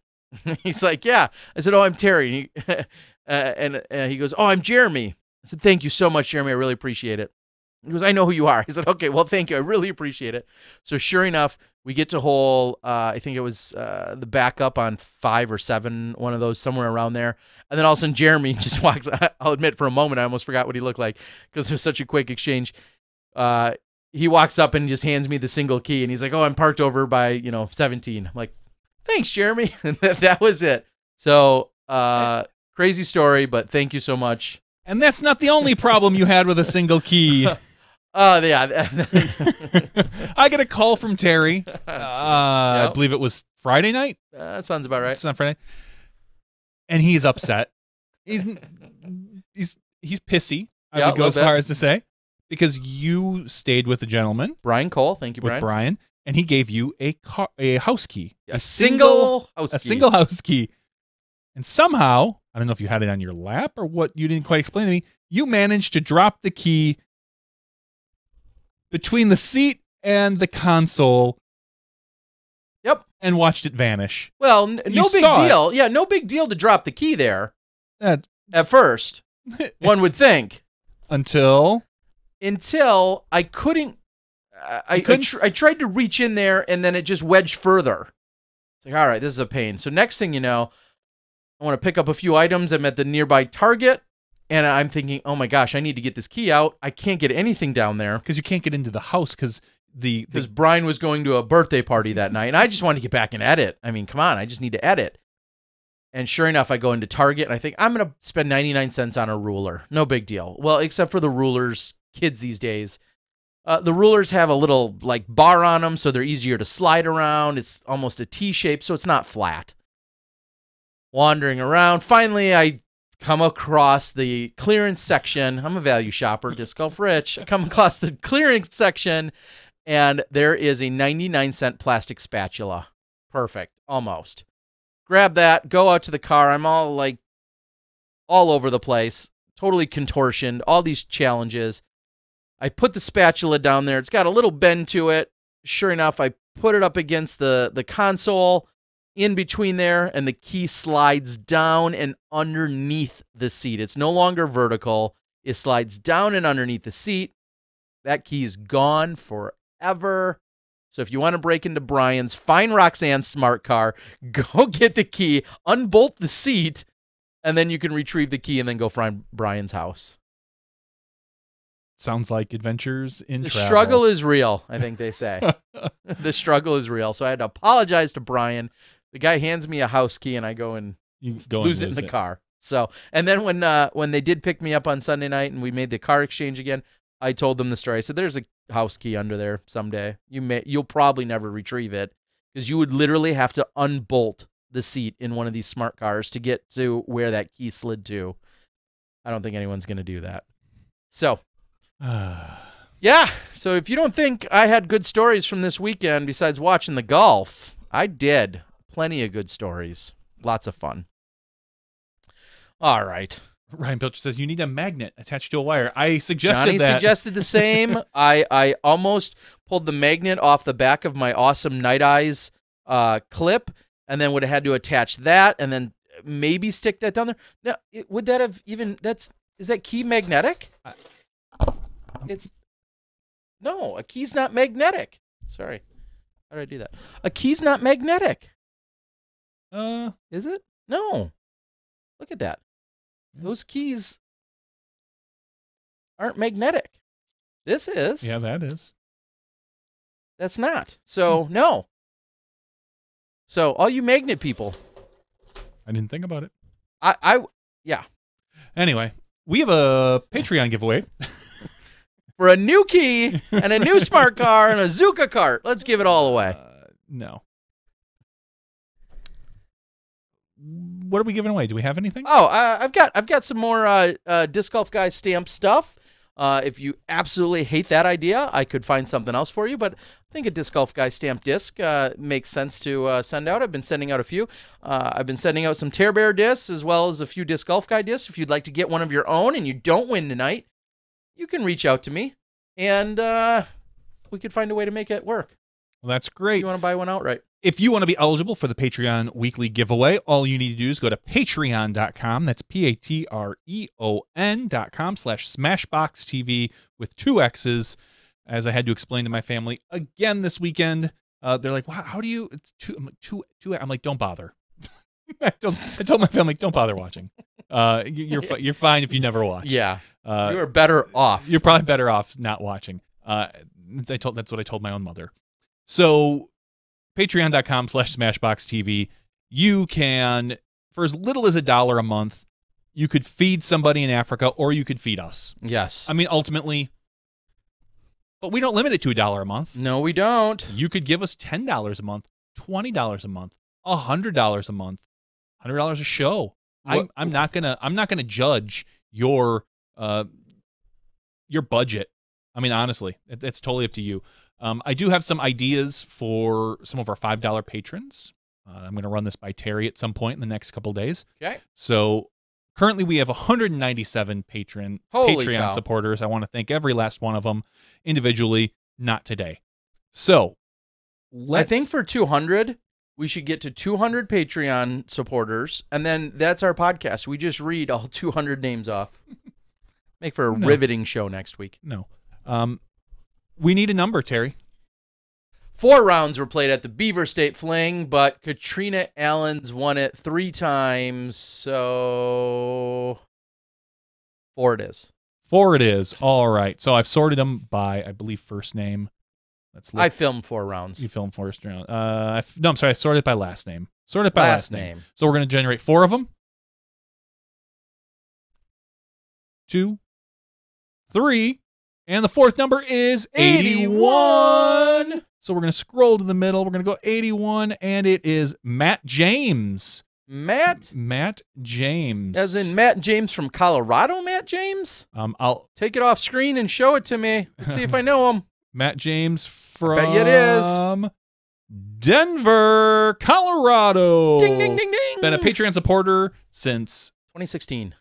No, do we 2017. Okay. February 2nd of 2017. We did not have it. 2017 and 2018. Okay. So congratulations, Matt Jones. I believe that's a name that I haven't heard us do a Patreon giveaway for. I don't think he's ever won. I know he is a film aficionado, has done some, maybe he's even won a Grammy, Emmy thing. Emmy would make sense, right? No. Oscar would make sense. Okay. A Golden Globe would make sense. Okay. No, what are those? Emmys would be on television if he was doing something for I TV. don't know. He's a talented individual, and I know he works really hard in promoting golf in Colorado, and he's an all-around super good guy. No, he's not Byron Allen's brother. Although that is funny. No, but awesome, and congratulations, Matt. Thank you for being a Patreon supporter. yeah, we appreciate each and everybody. And I know he used to watch a lot. Maybe he still does, but I know he used to for sure watch quite a bit. So good to know. All right. Gosh, Disc Golf Strong, are you out there? Do we need you? Do you need to chit-chat with us for a few minutes here tonight? I mean, you're big time and all now. We know that. We see Avery Jenkins and Nate Doss and Zach Melton and all of these big-time disc golfers just praising good old Disc Golf Strong. Just remember the little guys that interviewed you many, many years ago as to how awesome you are. So if you're out there, we'd love to chit-chat with you for a few minutes here tonight. We could have you in on the after show. I'm not saying you're, well, wait. Let me check the Katrina radar. Yeah, she's still not around. So not that you're playing second or fifth fiddle to her, but if you wanted to join us, we'd love to catch up with you for a few minutes here, actually. I do have a few questions for you. We know you've been working really hard with so many of our sports top players, and I know questions keep coming in and pouring into you, so we'd love to give you a little bit of a platform here so you can address all of the people that listen into us, so you can maybe knock out a few of those answers all at once. So if you're available and you can jump onto Skype, let us know. We'd love to talk to you. Off the board, we see Big Putt Bill Sherman, extraordinaire. No, you didn't win anything, buddy. Wes Warren, sorry. Wes suggested I do mushrooms for show 200. I had some mushrooms tonight. Just regular old. Assumed as much on like a pizza or something. Yeah. I don't think I'll be doing any mushrooms otherwise. If you had, now you and I, neither of us have ever done any sort of illegal drug. Right? Right. Okay. I'm just high on life, man. High on life. If you had to pick one, what would you do? Oh my gosh. I've never been offered. I can't seem to find any of the pots anywhere. Would it be pot? Would it be LSD? How about whippets? Would you do? Oh my gosh. Let's bring it back to when we were kids. Oh my gosh, so many options. I feel like I'd have to put that one up to the board and ask them. Ask them? I honestly... What should we get Terry to do? Somebody illegally send us something in the mail. Ryan Pilcher supports it with $4. Ryan, does that get me a few hits? Gets you something. I'm high on life. That's pretty funny. Robert McCall, what drug would you do? Yes, Robert. If you had to pick Robert joins us, then we definitely have to. Robert McCall, who I'm assuming is pretty much clean cut. I don't know his history. Maybe he was a junkie in another life. I don't know, but it's a rumor I'm going to start. Okay, so some great some suggestions. Thank you. We knew we needed them. Wes says Datura. Am I even saying that right? I don't know. Datura? Is that like the sequel to Jumanji? LSD is the best. Okay. What a time to join. Big Putt Bill out of California. That's $4.99. That's an edible. Yes, of some kind. I don't know. Terry should smoke a joint. Is weed illegal? Wow. In Wisconsin, correct. We have not had any sort of legalization in our state. Blake says, come to Colorado. Adderall to edit videos faster. Oh, there you go. I won't say that. Let me say, that has not been the first time that's been suggested for me. Wes says, if you're not clean cut, are you a worthless human? Of course not. That sounds ridiculous. Of course not. No one would ever say or imply that here. Terry seems to be a rampant caffeine and alcohol abuser. Doesn't bother me. No, I wouldn't say that. I wouldn't say he's rampant. He's just an abuser. In fact, just the other day, I was thinking, I don't remember. I had the gentleman, one of the gentlemen that was offering and selling beer. I had a little bit of beer. I was just gonna say I had a few. I wasn't feeling like having any beer. I ended up sharing some of it, actually, I think with Madison Walker. Before those few sips this weekend, I don't remember the last time I had a beer. It's not like I care or keep track. It's just I am very passive when it comes to things like beer consumption. There might be a time and a place, but in general, I could go 6 months without having a beer, or I could drink 6 straight nights in a row. I could take it or leave it. Oh. And caffeine doesn't do anything for me either. I do pretty regularly have a Monster, not a Monster, a Rockstar energy drink. I hate to say it, but I like when I used to feel like I was maybe when I was a Mountain Dew junkie. I didn't drink Mountain Dew for the caffeine at all because I don't think it really impacted me. I drink it because I just really like the taste. As horrible as it was for me, I like the taste. Same thing with Rockstar. I drink actually the calorie-free Rockstars, which I know are still horrible for you. But I drink them because I like the taste. I don't drink them because I'm going for a caffeine fix of any kind. So, all right. Disc Golf Nerd said Robert is addicted to Torchy's tacos and Wardens. He says he's also guilty of caffeine then. Robert is, he put on the board, he's alcohol and drug free his whole life. Loser. We'll change that. Disc Golf Nerd and Disc Golf News and Hair Gel come back to California. If I don't think I need to go to California to find anything legal or illegal. Yeah. Jeff Hawkins says Robert, smoke some cigarettes, guaranteed. 1,000 rating. Oh, geez. Not sure I had to go with Robert, we're with, well, I can't say we're with you as far as the alcohol. Both of us will consume alcohol on any given particular night or weekend, but everything else, no thank you. Dad's Drunk claims what's crazy is aside from the username, I rarely ever actually drink. Yeah, Dad's Drunk. We believe. I thought you drank caffeine-based energy drinks. I thought you drank. I'm not sure if you're talking to me. We naturally produce it. What's called the endocannabinoid. Okay. I test all energy drinks. Taste. My like favorite liquid is sweet tarts. I know you've said this before. The the person who knows way too much about cannabis and stuff, as far as like scientific things, like it's in this and this and this and this and this, but it's just it's really funny how scientific people can get when it comes to that stuff. Yes. Terry, no, I did not, and I'm gonna tell you that's what we'll do. We got to put that on our calendar next week. I think for our 200th, we have to try some Hum kombucha. It is if they're gonna support disc golf, the least Johnny V and I need to do is try some. And it's funny. I've been thinking about that. How I wanted for us to be able to try some on the show. Whether we like it or not, it's still irrelevant. But I think the fact that they're supporting disc golf the way they are, I definitely think we should at least be trying it. I'm down with that.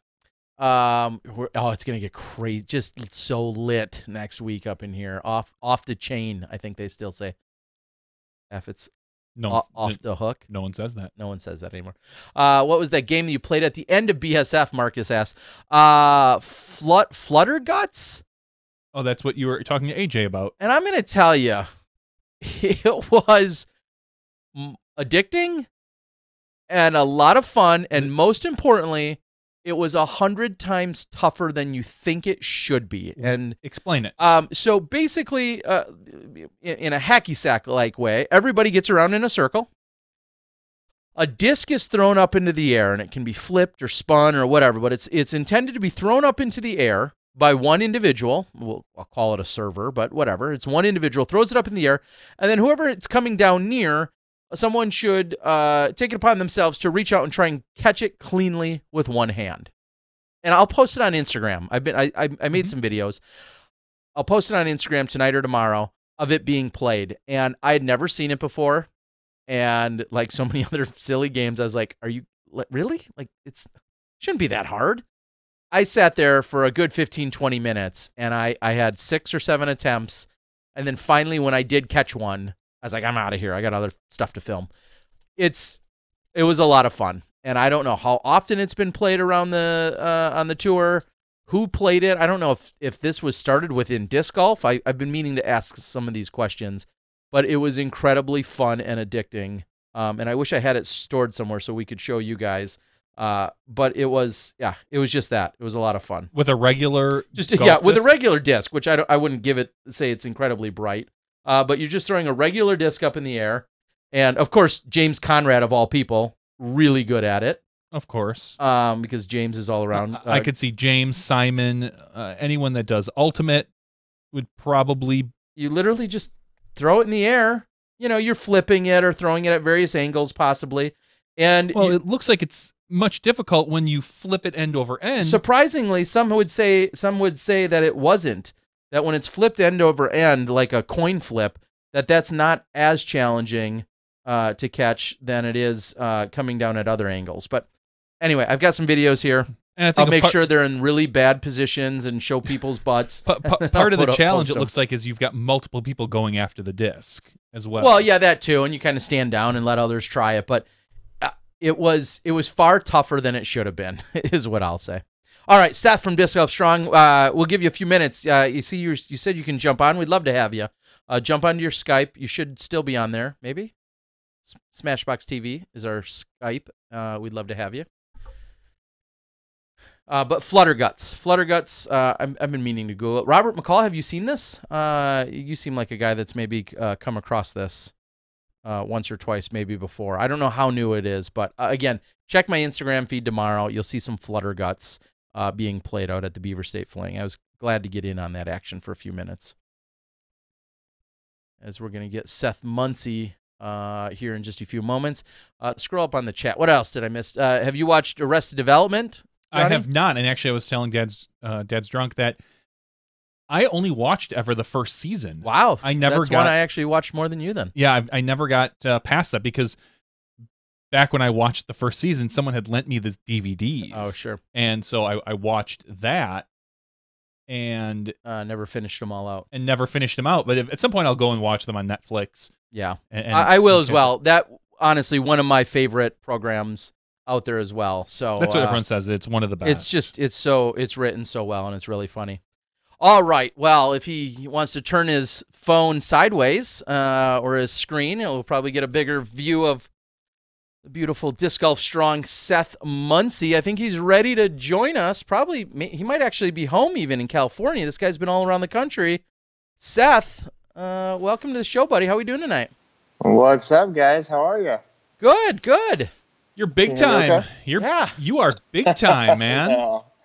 In all seriousness, you've been at so many events. I see you all over the country, and you've been hosting one-on-one and we'll say small group warm-ups with our top players, and every one of them keeps saying, "I feel the best I've ever felt when I'm out there playing in a round of golf." Have you discovered a ninth element or some secret out there? What are you doing? No, it's been so great. The acceptance of what, we've been doing, both during the off season with some players, the training during the season, and now this, the pre-round warm up and stuff. I tell them all the science is there. The art is making it fit into their week, fit into their training set, their practice rounds, all that. That's the art. But the science is there. If the science wasn't there that this kind of stuff didn't work for, professional sports and professional athletes, then, sports teams wouldn't invest hundreds of thousands of dollars into, strength and conditioning programs and athletic training staff and all that. So it's just great to see, like I said, that they're really starting to take hold on it. Like there's more and more athletes every single tournament that are showing up, wanting to talk, wanting to do the warm-up, stuff like that. So it's been great. Well, I'm going to go ahead and read what Avery Jenkins, who has a degree in this similarly related field, he posted on Instagram today with a picture of both yourself and then Nate Doss, his brother-in-law. Says, thanks to Seth Muncy of Disc Golf Strong for the very effective pre-round warm-ups before the Masters Cup and San Francisco events. In all the years I've been doing in-season training, I've honestly never felt more ready to go before the start of these rounds, and my results for the SFO definitely showed it.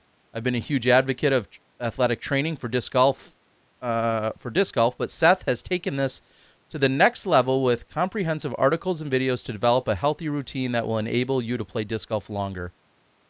Disc Golf Strong was created to help players of all ages and abilities play strong, healthy, injury-resistant disc golf as much as they want, as long as they want, for as long as they want. So, coming from someone in the know, I mean, I can give you accolades for everything that I've seen you do, but coming from someone like Avery Jenkins, who's educated in these very subjects and has taken this, as serious, if not more, than most of our other players throughout the longevity of his career. Those are some pretty serious statements by Avery. No, it was. I mean, I texted him after because I didn't know he was going to do that. And I was just like, man, I really appreciate those words coming from someone like him. Like you said, it's been amazing, the response, and my whole goal, and I tell all of them that, is to be there and support them, 100%. Avery and I first started really talking out in GBO this year.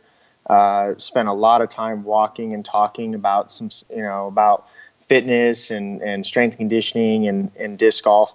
And then when, as you mentioned earlier, I've been working with Nate and Val for a little bit. And so during Masters, I started working with Avery during pre-round, started, during SFO. And it's just been fantastic. It was just awesome hearing him. He came up to me at the end of SFO, and we talked about and how good he felt and stuff. So yeah, I'm really happy about it. And like I said, I think I told you, Terry, this past weekend, people have asked me, a lot of players. Paige asked me one day, she's like, "Are you going to ever play in these big tournaments? Is that what you want to do as well?" And I said, no, I do play disc golf. I love disc golf. I play in a lot of, local tournaments, leagues, stuff like that. But I tell the players that my goal is to be 1,000 rated strength coach, for them more than it is to be 1,000 rated player. Like, I want to be there and support them and stuff. So it's been great. Well, you've certainly been putting in the time. And as I said, I've seen you literally all over the country every other weekend. No matter where it's been, you've been right there. And you were our amazing tour guide. Thank you very much again. When we were in San Francisco, you spent some time there, and from your previous endeavors and everything you've done in life. So seeing the Golden Gate Bridge and doing all of the things that we did was awesome. What's next for you? I mean, you're doing this with the players. There's been a focus and a concentration with some of our most elite players. But you can't be one-on-one with literally every single, disc golfer in the world that wants to be. So what's kind of next for you, and how can people, support and partake and learn? Oh yeah. Well, so next for me, as far as touring right now, I've been on the road a lot, which has been fantastic. But now my girls, I have 2 daughters, and they have summer vacation right now. So I'm going to spend a little time with them. I'm going up to Colorado, not this coming weekend, but the following weekend, for a shoulder seminar, working with to just learn from one of the best shoulder guys in baseball and talk to him about disc golf. My next tournament I'll probably be out is Worlds. So as far as the players, the touring pros, I keep in contact with them, pretty much like weekly, sending them stuff, checking in how they're feeling, talking to a bunch of them, and as much as I can. And so we do workouts throughout the week and work on the warm-ups and stuff. For everyone else, like I said, I want to try to be there for everybody that I can and put out as much content as I can. So, on my social media and my mailing list, that I just send out, newsletters, or I send out, content, free warm-up ebook, stuff like that. And then I've got some more stuff in the works for people, some more programs that people will be able to access and stuff to work on. Okay, so if they want to find you, and someone just asked, Don Jalapeno just asked specifically, where should they go? Is that Facebook? Is that YouTube? Where should they be going if they want to follow along with your content and then have some access to some of this stuff? Yeah, so I have my Instagram and my Facebook page, like the Disc Golf Strong page, and I also have a Disc Golf Strong fitness community group on Facebook that people can join, and then I just add you in there. And that's where I'm going to be putting a lot more content, videos and stuff inside that, community group. Because sometimes Facebook won't, you could have a lot of people that like your page, but you post something and it'll show it only to 100 people unless you pay, so the fitness community group is a way where people will be able to, see that stuff more often. If anybody hasn't yet downloaded my free warm-up ebook and my free Jumpstart bodyweight training program, that's at discgolfstrong.com/discgolfathlete. So it's discgolfstrong.com/discgolfathlete, and they'll be able to just enter their name and email, and send them out the pre-round warm-up ebook, send them out the Jumpstart bodyweight training program. I did a couple series with dynamic discs earlier, 2 different series, so I send that out as well, links to those, and a few other things. Okay. Well, and I linked to it for some that might want to or can see it during the live chat out on YouTube. I've linked to it there. And then just remind me, we'll put it in the notes of the YouTube page as well at the end of this video. But yeah, there's stuff out there right now already, and people are saying they've been paying attention, they've been following along, they've been looking at stuff. Your YouTube videos, if you go out to discgolfstrong.com, there's a link right there to some of your videos, and then like I said, I put a link to Disc Golf Athlete as well. So it's out there. Awesome. And make sure that you check it out. What would you say is the number one request that you get, or maybe a clarification or request or something that you could, at large scale right now, as best as you can, maybe address or help out with for something that people come after you for? Yeah, the first, the biggest thing that, it's a hashtag that I always put on my Instagram, is the first thing is to think of us all as athletes, whether we're a touring pro or we're rec, or anywhere in between. We're just having that mindset of us being an athlete, because we may not think that we're athletes, but that the disc golf throw requires athleticism and the more athleticism we can acquire, the less injury risk we're going to have, the more performance we're going to have, and more longevity we're going to have in the game.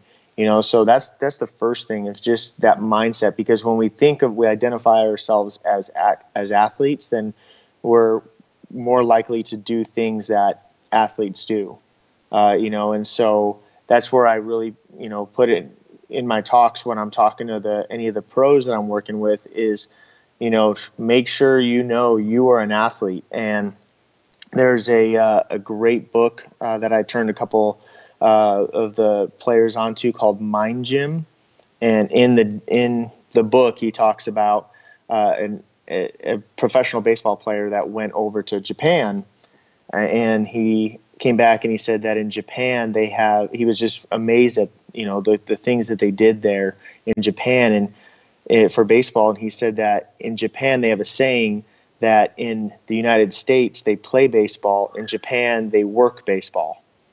And so that was a really big, thing that I was talking to the players about. It was like, what are the things you're doing, when you're not playing or practicing? We were talking about injuries earlier, or, that comment earlier about, Beaver State Fling about 2 rounds a day and stuff like that, where I mentioned, hey, they're professional athletes. We need to reduce their risk of injury. If you look at professional baseball, it used to be where like a pitch count for a pitcher back a long time ago was like 130, 140. It was just complete the game, where now most pitchers don't go over 100 pitches because, the staff and the teams are very acutely aware of the damage that goes into a shoulder when someone's pitching at that velocity, and that the more tired that those muscles get, that nervous system gets, everything, the greater risk there is to that athlete experiencing injury. And so, a professional baseball pitcher, let's just say, they pitch a game, and when do they pitch next? Like 5 days later, maybe 4 if it's the, maybe less than that if it's the World Series, but as soon as they're done pitching, they're thinking, and their staff is thinking about recovery and regeneration, about being able to bounce back, where we just go and we throw every day, just rep after rep after rep. And every single rep that we throw, we think of it as a disc golf throw, and it is, but to our body, it's a rep of an exercise. And so the more we think about that, the longer we're going to be able to play, and the better we're going to be able to play. Because to your question, what's something I hear, most often from people, I get messages and emails weekly, and I wish I didn't, and I hope that one day I don't, where people are saying, hey, I love disc golf, but I can't hold my kid anymore, or my shoulder feels like it's going to fall off, or can you do something about my neck that my arms go numb, from playing disc golf. Ugh, yeah. So it's crazy. I mean, and with an 83% injury rate, per University of Arizona study of injury in disc golf, it makes sense right now. But it was kind of a long-winded way to say, maybe not throw as much. Maybe think about the recovery and regeneration that you have to do. Think of yourself as an athlete. Well, which is incredible to think about that way, which is almost a direct. I don't know. It's opposite when I think of a Nico LaCastro, for instance, and I know Nico's unique in a lot of ways, but Nico specifically, I've seen him complete the final round of the Maple Hill Open or whatever it's called that year, the Vibram Open. I've seen him complete a round, be frustrated, and then go out and play an entire another round out there, throwing multiple shots per hole. And you're talking about a grueling, challenging course, and Nico is, I think, is fit as probably literally any other player in all of disc golf. But I think of when I see Nico practice and play, I don't think it's crazy for him to throw a few hundred shots the day before a tournament, and then the day of, and then he may go out and play another round after he's played a round. And is he? And again, he might be really unique or a special case, but I think you're ultimately saying is maybe he should think twice about that. It may be his way to practice or get out aggression or to dial things in, but in the long run, that may come back and bite him. Yeah, I mean, everything works until it doesn't. An analogy I use with a lot of the players that I work with, where, well, first off, the other day at Beaver State Fling, someone asked me, they came up and they're like, oh, I've been checking out your stuff and I love it, and I'm approaching 35, so I think it's about that time that I start thinking about doing this type of stuff. And I said, well, in professional baseball, they don't, when they bring an 18, 19-year-old kid up to the majors, they're not like, hey, kid, go out there and play. You don't have to worry about hitting the weight room until you're about 35. Yeah.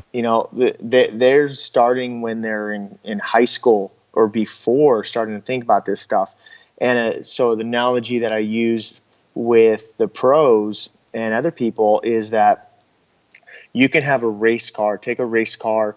It's got the same, horsepower that all the other race cars do, on the track. It's got everything right, a great driver, and just deflate the front left tire by 10 PSI. That's it, and then start the race, and if as the race goes on, that car could be in the lead, but over time, just that small little, deflated tire just by 10 PSI is going to start to cause a different wear and tear on the tires, on the bearings, and, things are going to start to break down that maybe you don't see right now. You can't feel it, but at some point, something's going to break if you don't address that stuff. And the same thing like that. Yeah, you can do it. They used to, like I said, pitch complete games, 18, 19 complete games a season, or more in the pros, but they found out that the risk versus reward just wasn't there. It wasn't smart for the long term. Okay. Well, either that or you're just saying these damn millennials are getting soft. I don't know. Well, okay, maybe not. No, it does make sense, and I think that's, again, just like so many other facets of disc golf, we're only being around for 40 years, we're growing and learning and discovering new stuff, just like the media, is going through various growing pains and is discovering new strategies and techniques and challenges and obstacles. The science behind some of this stuff isn't new to the world, but it's new to disc golf. And that's where I think you're that conduit. You're bridging that gap.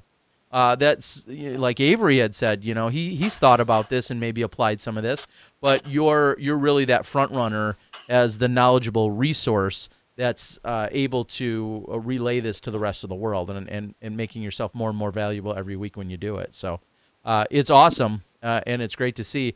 Do you have one, if you had to give out one describable tip or trick or exercise, what would be one right now that you could tell all the listeners if you were audio only? What would that be? What would you tell them to do that could help? Start doing glute bridges. Bridges. Probably, if Madison watches this, she's gonna be laughing because I tell her to do those like every day. Glute bridges. Those are, if you watched any of the warm-ups at Beaver State Fling this weekend or any of the other ones, the first thing any of the pros do that I have them do with the warm-ups is start doing glute bridges. When they're having, back issues, I have them start doing glute bridges. So the glutes are the strongest muscles of our body. They're our power-generating muscles. They're our butt muscles, pretty much. And, when we sit a lot, when we are, those long car rides, when we're not getting them activated, then it's going to cause other muscles to tighten up. It's going to cause issues with it could cause issues with our lower back, with our hips, lots of things. So a great place to start is glute bridges. If you haven't seen the video, you want me to explain it? Yeah, explain it. Yep. Lie on your back, face up, bend your knees, put your feet flat on the ground, about hip width apart, and think about driving your heels into the ground and squeezing your glutes together as your hips come up. So it's like your hips from your shoulders to your knees are planked out. So you're driving your heels down, squeezing your glutes, driving your hips up. If you can only do one thing before you go out and play, do that. I mean, there's always a lot of other things you could do, but do that. And when I say do that, that's really the minimum effective dose. And I've talked to a lot of people about this. Is they say, I love your stuff, Seth, and I planned on eventually getting into it, but I just need to make time. Yeah. And I say, do the minimum effective dose. Pick one of the exercises you see, do 1 minute, just one set of 8 to 10 reps. That's the minimum effective dose, because 1 minute of something is better than no minutes of something. So if you did 1 minute a day for 365 days, that's what, I don't know my math right now, but it's at least 6 or 7 hours. 6 hours, yeah. Yeah, of activity that, so yeah.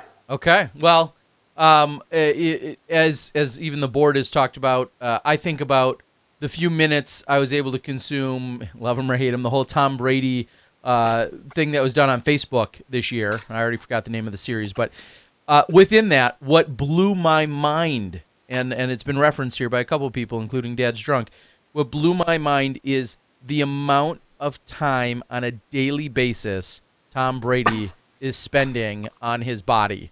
That's all off the field. And of course, I know he's aging and he's turning 40, but yet in one of the most violent sports and athletic activities in the world, in football, at the professional level. But the amount of time that's put in just was astonishing to me. I never would have thought about any of that. And I think if there's anything to take away from that story, that's just one angle of that whole series, is just the sheer athleticism and then the maintenance and preventive stuff that's done all by Tom Brady. And he's just one high profile player as opposed to others that are doing it as well. But did you see any of that series by any chance? Tom versus Time? Yeah, Tom versus Time. Thank you. No, I didn't. Okay. I'll have to go look that up. It just it was just incredible, though, the time he spent with his trainer, who's a famous trainer, and I think works with lots of high profile athletes. Do you know who that is? The guy's name? No. Yeah, I can't think of his name right now, but I Okay, know who he is. so Yeah. incredible. And to me, from the very first episode, I was like, wow, like hours and hours, on a regular basis. So, all right, Seth. Well, we're gonna let you go for now. We certainly would love to check in with you more as the year goes on. I know you're gonna have a crazy busy summer, enjoying some time with your family and everyone who I know you've been departed from as you've been around the country. I know what that's like, and the disc golf community very much appreciates all the effort and energy and the accessibility that you've put in for Disc Golf Strong, and we continue to look forward to catching up with you more and seeing more of our athletes taking advantage of everything that's going on. Awesome. I appreciate it, guys. Terry, Johnny V, love seeing you guys at all the different tournaments and hanging out and all that. So it's been fun. I definitely would love to come back and, chat again. And I'll talk to you all soon. And thanks to all the Smashies. I tune in pretty much every Tuesday night. So, yeah, glad to be here. All right. Good Appreciate to see it. you, man. Have a Take good care, night. my friends. All right. Take You care, too. Seth. All right. Again, Seth from Disc Golf Strong. What was I didn't bring it up with him. I just thought of it. Garrett Gerthy, along with a handful of others, I think maybe Kevin Jones and Garrett Gerthy, as they're on the podium this weekend on Sunday night, saying, "Hey, we also want to thank Seth Strong for helping us out." And whether they were mixing words or they're unsure of his last name, it doesn't matter. That everyone knew who they were talking about. Sure. But yeah, Seth Muncy. I like that though. Seth Strong has a great ring to it. It does. I mean, and he says Disc Golf Strong, but they were thanking him as well. Again, a couple more athletes that took advantage of working with him, and I just kept chuckling like, "Go Seth Strong!" But again, we all knew who he was, and check his page out, discgolfstrong.com. I put a link out there as well, and support him. He's out there just on his own, and that's what's also incredible to me. You're just traveling around the country on his own dime. No one is paying his way to get there. Events aren't. PDGA's not. I don't think he's asked for any of that. He's just out there making himself accessible, and I think you're going to continue to see him grow and thrive, and then expand on that to where they're and I was going to tell him, I was thinking about him earlier in the day that, I hope he gets to a point where some of the lessons and some of the things that if people do want hands-on, one-on-one, or at least small group settings, that maybe that's something that he can be offering the night before a tournament and so on and so forth. I told him And then, at GBO that I think, and I believe I've said this before, I could see basically a workout routine live. Like we do this, so hi everyone, we're live. Hey, guess what, guys? Tune in. Maybe you pay for the service. Tune in at 7:00 tonight, and you limit it to maybe 5 or 10 people. You're gonna watch. We're gonna do stretches, and we're gonna do some workouts together. Everyone bring your 5-pound weights or 3-pound weights or whatever you want to bring. I think there is a market for that for disc golfers. I'm sure specifically. I mean, you clearly have yoga classes that do that. A friend of mine who I knew in college owns a gym here in town, and he was telling me how he does that with some individuals throughout the country. He has one-on-one workouts with them. They set up a camera, they hook it up to a computer, and then he watches them, and they watch him, so he can comment on them. And it's some of it is motivational, but a lot of it is just being responsible. If there's someone that you have to check in with, you are way more likely to do something. Yep. And especially if you pay for it. If someone gave you a free gym membership, if you don't use it, great. You're not out anything. When you pay for a gym membership, hopefully you're putting more value. You're putting more value and you're using it. So wow. I'd love to see something along those lines, and maybe he's got that in the works. Maybe he doesn't. Hopefully, sounds like a new podcast that Disc Golf Strong and SmashBox should be collaborating on. That's what I need. Is another one. Thursday nights now. Thursday nights with Seth Strong. I like it's got a good ring to it. We almost have to be Saturday, right? Saturday is a Seth Strong. Yeah, that's exactly the way to do it. So good stuff. Again, make sure you go out there. He's been receptive. I think one of his biggest challenges will continue to be, as he grows and as he gets bigger and is this amazing resource, it's going to be impossible to keep up with every single request and comment that comes in. I think there was even a conversation him and I had. Someone challenged him and said, yeah, great. Those exercises and routines look totally boring. Like, well, are they effective or are they boring? And there doesn't have to be an intersection there. No, not every. You know what? Last time I checked, 95% of exercises are boring. The only ones that aren't are when I'm watching some crazy guy do power lifts. I'm like, oh, that's pretty cool. But guess what? Running, boring. Biking, boring. Can be. Yes. No, yes. Indoor. I always think indoor biking. Outdoor biking, you've always got the environment. But like most of that is boring. Rowing, if you're indoors, boring. I'm sorry, working out is not exciting, unless you do something crazy like the fit games that they have. Yeah, like Wii Bowling. I agree. Not Wii Fit. I'm drawing a blank on the hip trend for workouts. Pilates? No, Pilates. What are we in the 80s? No, Pilates. I know. No. All the CrossFit games. I know, they try to do things and make them more exciting and all that other crazy stuff by timing it and whatnot. But for the most part, exercise is boring, but it's good. It's good for you. All right. I think that's we're all caught up. And Seth, very much, him and I had a conversation a few months ago. I very much have applied and taken some of the things that he said. Just like one of the biggest takeaways, though, is, and he harps on this a lot, and he should.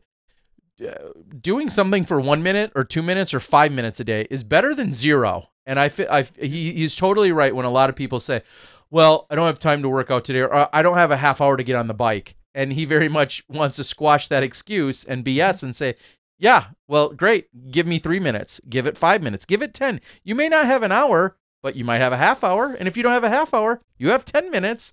So I guarantee you everybody can find 10 minutes in their day. Absolutely. And so if not, wake up 10 minutes earlier.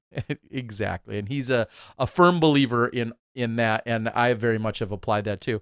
Even when it came to silly things like when I, admitted like, oh, I don't drink enough water. He's like, yeah, but if you drink 1 glass of water, that's better than 0. And eventually you continue to build up. So Seth Strong says, get up and do one of those exercises. No, I don't have the time. No, that CrossFit is a sport, not an exercise program. CrossFit is for idiots. That's what somebody said, not Terry necessarily. No. Yeah, I'll take your word for it. I can't argue with you. You know way more about this stuff than I do, but it's a. We are in no position to even argue about validity of any sport versus not. Versus... Yeah, or particular exercise and whatever. I've seen and heard all that craziness. Team Howl 123 says, hi, Terry and Johnny V. Hello, hope you're well. Texas State's Disc Golf says, I found a 6-pack workout YouTube video, 10 minutes long for 30 days. I found a 6-pack workout video. Sweet. Let us know how that goes. Before and after. Let's see them. All right. I think we have covered most of what we need to cover or worry about here for tonight, here on podcast number 199. 199. Pretty crazy. Upcoming in the next few weeks, of course, this weekend's going to be a little bit slow or quiet to some degree, we'll say, for this particular weekend. Happy Father's Day to everyone out there. If you're a baby daddy or not, or if you're a father or an absentee father. Yeah, I don't know. Do you still celebrate Father's Day? I mean, like, if you're a deadbeat dad, if you're a deadbeat dad or you abandoned your children or anything like that, do you still get to celebrate Father's Day? Like, do you still kind of pat yourself on the back? Like, yeah, I got some kids. I don't see them, but I got them. I don't know if you should. Well, I'm not saying whether you should. I'm asking if you do. Well, yeah. Yeah, so happy Father's Day. I think we can make light of Father's Day because we're both fathers. We're both good fathers. If we weren't, then I don't know if we could make as much joke or light of that. No, but I think you still get. We both have fathers. Yeah. You don't necessarily know yours, but don't need to. That's funny because you're adopted. Oh, I did. I don't know. Stop. Texas State Disc Golf says it's my birthday on Father's Day. Happy birthday to you early. Oh, gosh, I know how you love my birthday shout outs. There was I don't know. There were some birthdays today, so happy birthday to everybody that had a birthday today or yesterday or anytime since last week. You guys are birthdays. Birthdays are good. Gosh, we can call it. Yep, I think we can call it. We can call it now that we've. Father's Day is Sunday, I believe. Yeah, West Warren. Father's Day is this Sunday. Team Hull says, hello, guys. I'm in 8th place in the fantasy $20 league. Terry, where are you at? It's a good question. I did talk to my web guy. I asked him to do a couple more updates. I asked him to add in the column for best of, or well, I forget exactly how we worded it. But basically the second column under standings that shows the two that are dropped. So hopefully we can expect that within the next couple days. And a little couple updates to the rules page, just clarifying a couple things. Somebody didn't exactly, and no surprise, didn't understand exactly how the alternate worked. And that's fine, because when I first set it up, I didn't exactly understand how it worked. Kind of worked our way into it as we went. So, yeah. All right. Father's Day deleted. I don't know what that was. The car was a Jeep Renegade. Jeep Renegade. Barely outdone by the smart car that I drove around in this weekend, but it is no, it's a Jeep Renegade, which is pretty sweet. DD, some of the exercises are similar to what FP does. None of it's based specifically, but there are definitely some crossover. Can we get a Anthony Bourdain shout out? Yes, rest in peace, Anthony Bourdain. Have you seen the conspiracy theories about Anthony Bourdain, Hillary Clinton? This isn't really political. Just the theory. Well, I don't want to take it political, but just the conspiracy theory. No. Okay. Well, there's one out there by one of our crazy conspiracy theorists. Is it who I think it is? Yes. I was just about to say that sounds like something he would say. Yeah, it's out there, and I don't need to get into it. But yes, rest in peace. And of course, I mean, it goes without saying, and I'm going to sound mildly callous or rude here for a moment. Depression and all of those really severe, serious things. I hope to goodness every single person that ever needs any form of that kind of help or has those kind of challenges, please reach out, find help. Hopefully you have friends and loved ones that can assist in those things. That all goes to me without saying. What is unfortunate, I feel like, only is that the we've had two recent celebrities, and I feel like we don't need a celebrity to suffer from that before we have to care about it. And I know it just brings it to light, and maybe it brings it to light for people who aren't thinking about it. Maybe. But obviously, it affects, if it affects someone in your family, your entire family thinks about it, and that's what it is. It was similar to something like breast cancer, where yes, everyone probably has an aunt, uncle, or friend that has it, but then when someone like, I'm trying to think of someone who just announced that they had it, actually, Julia Louis. Yes, thank you, Julia Louis-Dreyfus. When she announces it, suddenly it gets a lot more attention. And I get that that goes hand in hand with the celebrity status, and I understand all that. But my point is, it's clearly a problem every single day for millions, and I almost dislike the fact that it takes a celebrity's notoriety to bring it to light. I wish it were always a concern, and that's all I'm saying. Of course, I'm not ripping on any Dad's drunk said don't you dare badmouth Bourdain. Of course, I'm not about to.